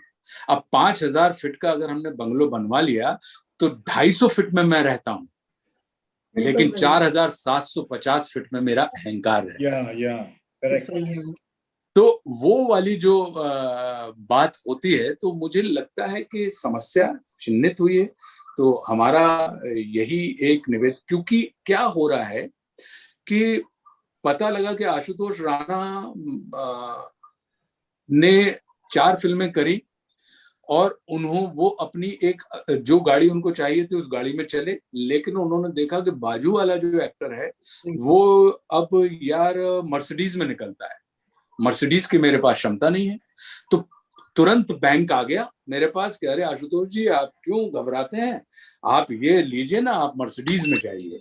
तो अब आशुतोष राणा की जो दौड़ है वो अभिनय की अपेक्षा इसमें लग गई कि अगर मैं मर्सिडीज से जाऊंगा तो मैं बड़ा एक्टर कहलाऊंगा। आशुतोष भूल गए उस समय कि आप अच्छे एक्टर थे, इसलिए आप मर्सिडीज में चल रहे हैं, मर्सिडीज के कारण में चल रहे हैं, इसलिए आप अच्छे एक्टर नहीं है। तो अब पता लगा कि मैंने अपनी क्षमता से अधिक, वो लोन मुझे मिल गया, वो लोन मैंने लिया और मैं मर्सिडीज में चलने लगा। और अभी तक 8 घंटे काम करता था, अब लेकिन चूंकि एक्स्ट्रा लोन चढ़ गया, मेरी क्षमता से अधिक मेरे ऊपर आ गया है, तो अब मैं 4 घंटे एक्स्ट्रा और काम करने लगा। मेरे बच्चे, मेरे परिवारों को मैं समय नहीं दे रहा हूं। और जब बच्चे और परिवार पूछेंगे मुझसे कि पापा आप समय नहीं दे रहे हैं, तो हम उनसे कहेंगे कि बेटा हम तुम्हारे लिए, तुम्हारे भविष्य के लिए काम कर रहे हैं। तो वो कहेंगे कि आप चुप रहिए, आप भविष्य के लिए काम नहीं कर रहे हैं, आप मर्सिडीज की EMI के लिए काम कर रहे हैं, क्योंकि आपको EMI चुकानी है। आपको अब 500 फीट के या 1000 फीट के मकान में अच्छा नहीं लगता है, अब आपको 2500 फीट का मकान चाहिए, आप उसकी EMI के लिए काम कर रहे हैं। तो फिर जब वो बड़े होंगे तो EMI के लिए हमने काम किया और वो भी EMI के लिए काम कर रहे होंगे, तो फिर हम किस बिहाफ पे उनसे कहें कि नहीं अब वृद्धाश्रम मत बनाओ, हम किस बिहाफ पे उनके पास जाके खड़े हो कि नहीं देखो हमने अपना पेट काट के इनको बड़ा किया और आज की तारीख में ये हमारा पेट काटने लगे। तो मेरा ये मानना है कि बच्चे सिर्फ सुनकर ही नहीं, यानी जनरेशन, बच्चों से मतलब सिर्फ जो हमारी नई पीढ़ी है वो देखकर सीखते हैं, देखकर अधिक सीखते हैं। तो इस दिशा में अगर आपने ये प्रश्न उठाया है तो ये बहुत जायज प्रश्न है दिशा जी, और इसके ऊपर निश्चित रूप से सुधीजनों को विचार करना चाहिए। और इस चीज के ऊपर, इस महामारी के बाद तो मुझे लगता है कि रोक व्यक्ति खुद ही लगाएगा अपने अंदर। समझ गए अपने, बिल्कुल जी। Thank you sir, thank you so much. बहुत बहुत धन्यवाद निशा जी, बहुत बहुत धन्यवाद आशुतोष राणा जी। मैं इसी प्रश्न के साथ मैं इनवाइट करूंगा जितेन मेहता। वॉइस बहुत बहुत धन्यवाद आशुतोष जी। इसी के साथ, इसी आखिरी प्रश्न के साथ मैं जितेन मेहता जी को इनवाइट करना चाहूंगा कि वो आगे के कार्यक्रम की रूपरेखा बढ़ाएं। Thank you, Amber. First of all, congrats. Excellent session, sir. Excellent session. बहुत बहुत धन्यवाद सर। आज कुछ ऐसी चीज और उसके बाद में जो उनका आपने पूरे तथ्यों के साथ में, यानी आज एक वाकई में आपने सोचने का एक नया अवसर प्रदान कर दिया है। मैं शायद इसे इस तरीके से ही लूंगा कि कुछ ऐसी बातें हैं जो हमेशा दिमाग में कहीं ना कहीं, आर्किटेक्ट्स हैं, सोचने का काम रहता है उनका, वो सोचते भी हैं। तो आज आपने काफी सारी ऐसी चीजें बोली है जो कहीं ना कहीं हम लोगों को सोचने के लिए विवश भी करेगी और शायद वो प्रेरणा भी देगी कि आगे हम किस तरीके से और इसे आगे ले जा सकते हैं और शायद कुछ और सार्थकता का इसमें हम एडिशन कर सकते हैं। तो सर आज मैं आपसे एक थोड़ी सी और लिबर्टी लेना चाहूंगा। इंडियन इंस्टीट्यूट ऑफ आर्किटेक्ट्स की एक कमेटी है, वो IAA sports and cultural affairs committee जी। उस कमेटी में हमारे साथ में काफी सारे दोस्त हैं, साथीगण हैं, और एक बड़ा, चूंकि ये आर्ट एंड कल्चर से रिलेटेड एक प्रोग्राम है, तो ये जो नेशनल कमेटी है ये इसको अब स्पीयरहेड कर रही है, जिसका नाम है इंसेम्बल 2। अच्छा। और इसमें देयर आर म्यूजिक बैंड्स हैं, इसके अंदर पेंटर्स हैं, अरे वाह, पोएट्स हैं, इसके अंदर राइटर्स हैं, और आज मैं आपसे लिबर्टी लेते हुए आपके हाथों से एक इस कमेटी का एक बड़ा इंपॉर्टेंट प्रोग्राम है जो हम लॉन्च करना चाहते हैं। इसके लिए मैं इनवाइट करूंगा Nitin, you are there? Nitin, architect Nitin Gule, architect Nitin Gule and architect Darpan, who is also my Nitin, आ गए हो आप? I can't hear you, Nitin. You're not audible, Nitin. Even I am also not hearing you. Yeah. So today, sir, we wish to play a small teaser of our this upcoming event, that is Ensemble 2. Last year we did Ensemble 1, और इस साल हम Ensemble 2 कर रहे हैं, और मैं request करूंगा पूजा से to unveil the poster of Ensemble 2, Bond of Hopes. Good. Bond of Hopes. Yeah. Can we have that small video teaser as well, Pooja? Nitin and Darpan, you are there? Yes, sir. I'm here. Darpan and Nitin, Ashutosh sir, मैं बताना चाहूँगा कि हमारे 1 minute Pooja, just hold on for a second. Darpan, Nitin, अच्छा, you can play, then I'll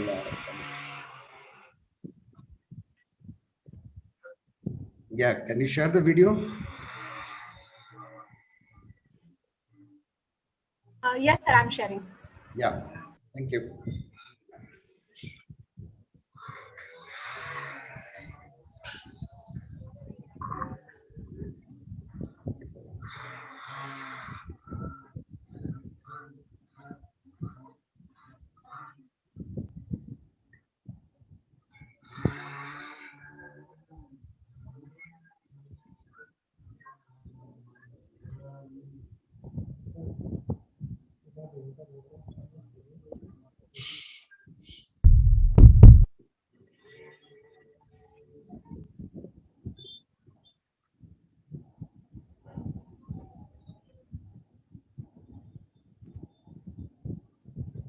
Coming? It's coming, Pooja.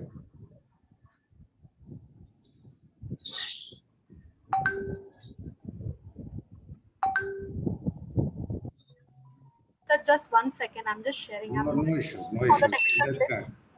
This is a high time of technical glitches, and in this era, we can understand there can be certain this thing.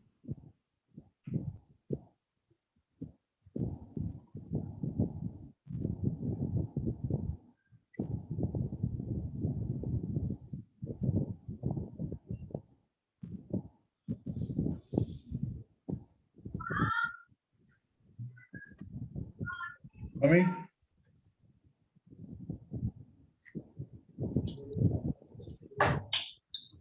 Anyway, I think it is not happening, Pooja. Sir, I think the video compatibility is having some issue. I'm not able to share it, so. No problem. No you can problem. Share your screen, I think. Yeah, you can share your screen. You play it on your screen and share it.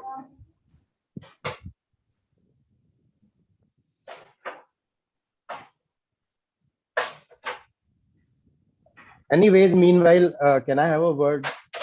Yeah, please, Nitin. Okay, Ashutosh जी नमस्कार, स्वागत है आपका। बहुत बहुत अच्छा लगा आपको सुन करके, और ऐसा लग रहा है कि अभी ये जारी रहे आपका बोलना, और बहुत ही अच्छा लगा सुन के।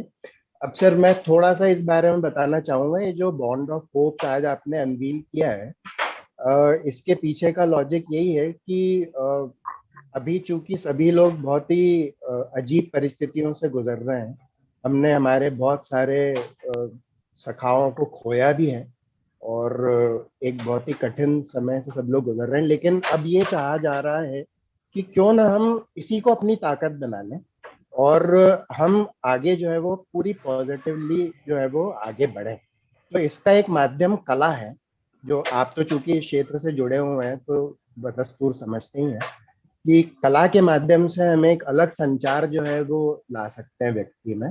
तो इसी के मद्देनजर हमने बॉन्ड ऑफ होप्स करके इसकी थीम रखी है एंसेम्बल प्रोग्राम की, और इसके अंदर जो है वो अलग अलग music bands, writers and artist, ये सभी हमारी फ्रेटर्निटी के ही लोग रहेंगे और इनसे हम लोग जो है वो एंट्रीज बुलवाएंगे ताकि सब लोग एक पॉजिटिव क्रिएटिविटी साइड से एक्टिवेटेड रहें और एक अच्छी एनर्जी का जो है वो सब में प्रभाव।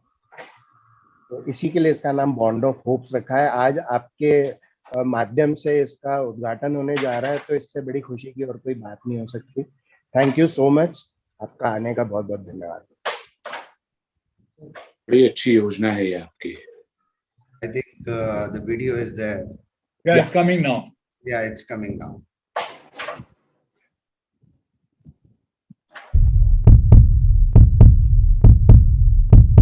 Heartbeat, I think.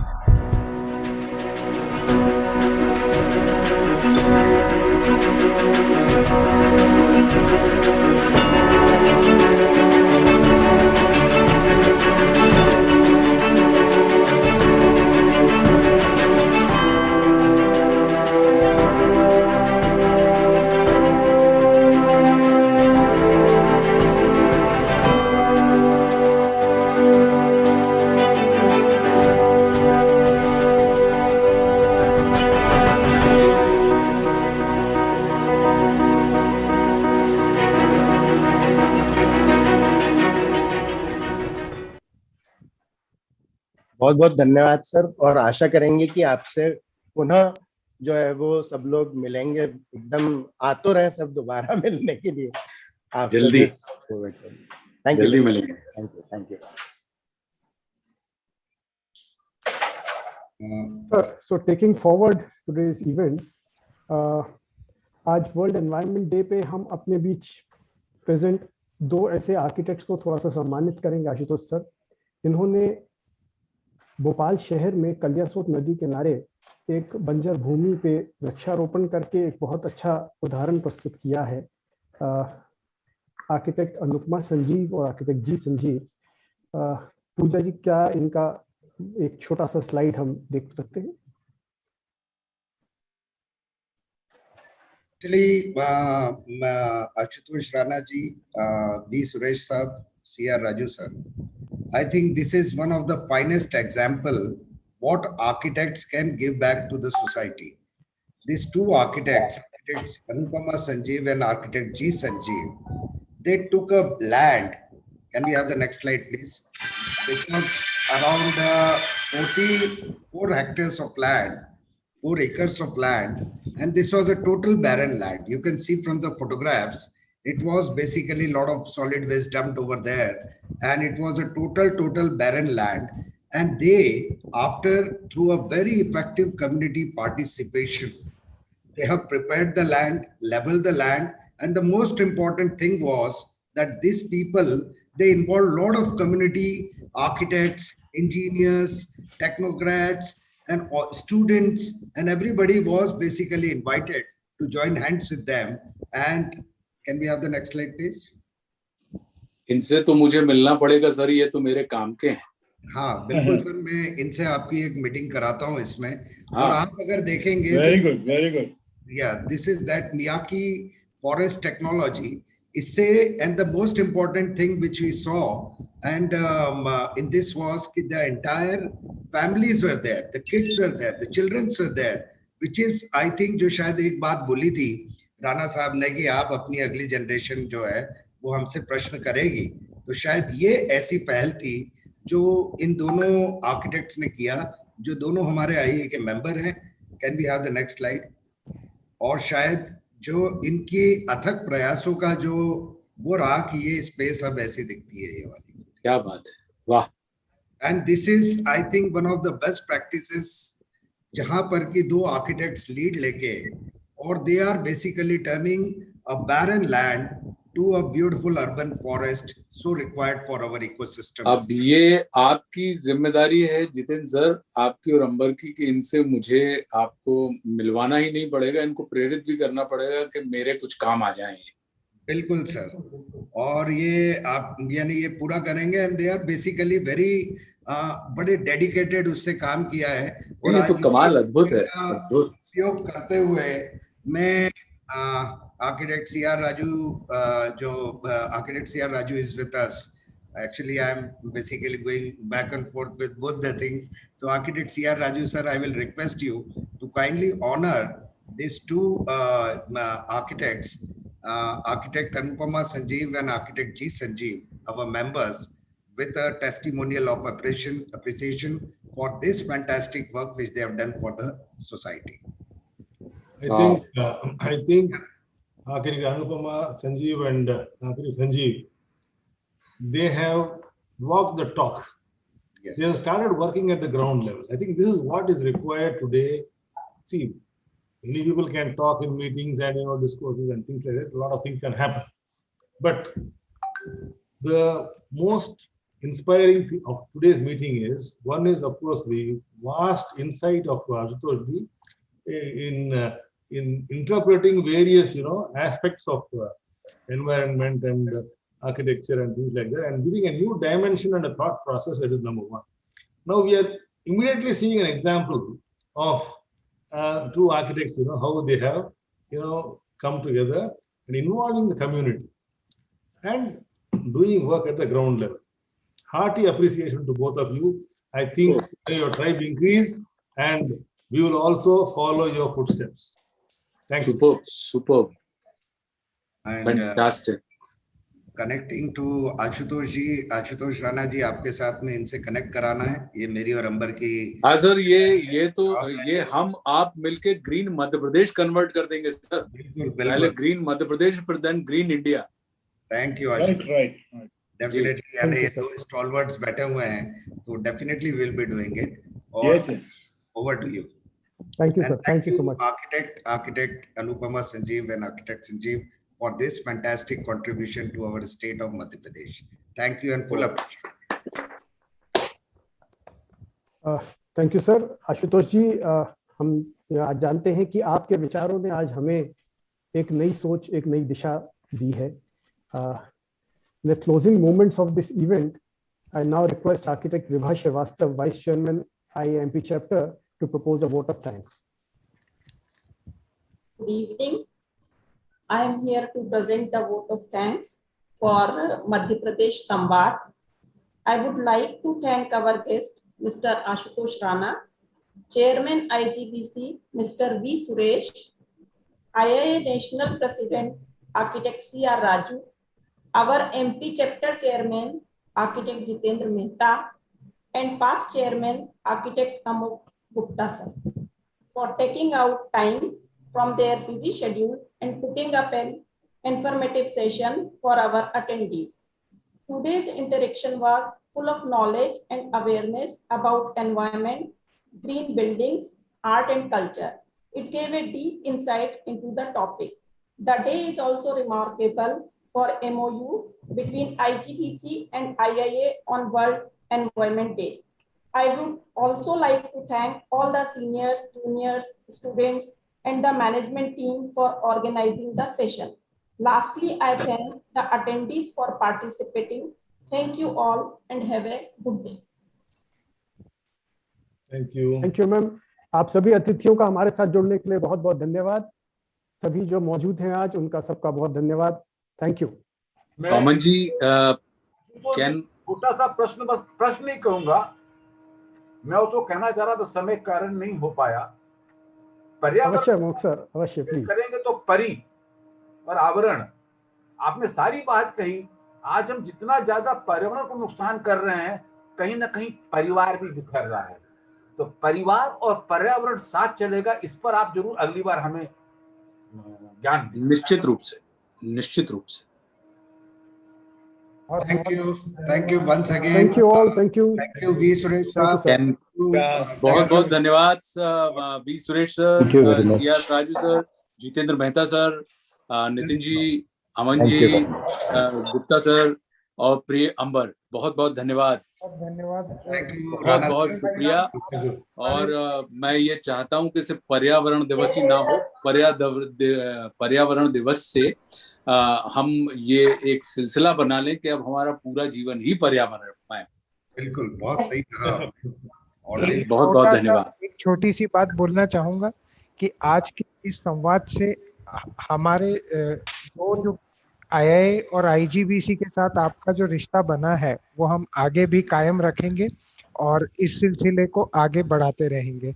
बहुत बहुत धन्यवाद आशुतोष भाई साहब। और अंबर, तुमने बंगले में जैसे सुरेश सर के घर में जो ऑफिस में जो है वो वैसा तुमने क्यों नहीं बनाया हमारे वहाँ?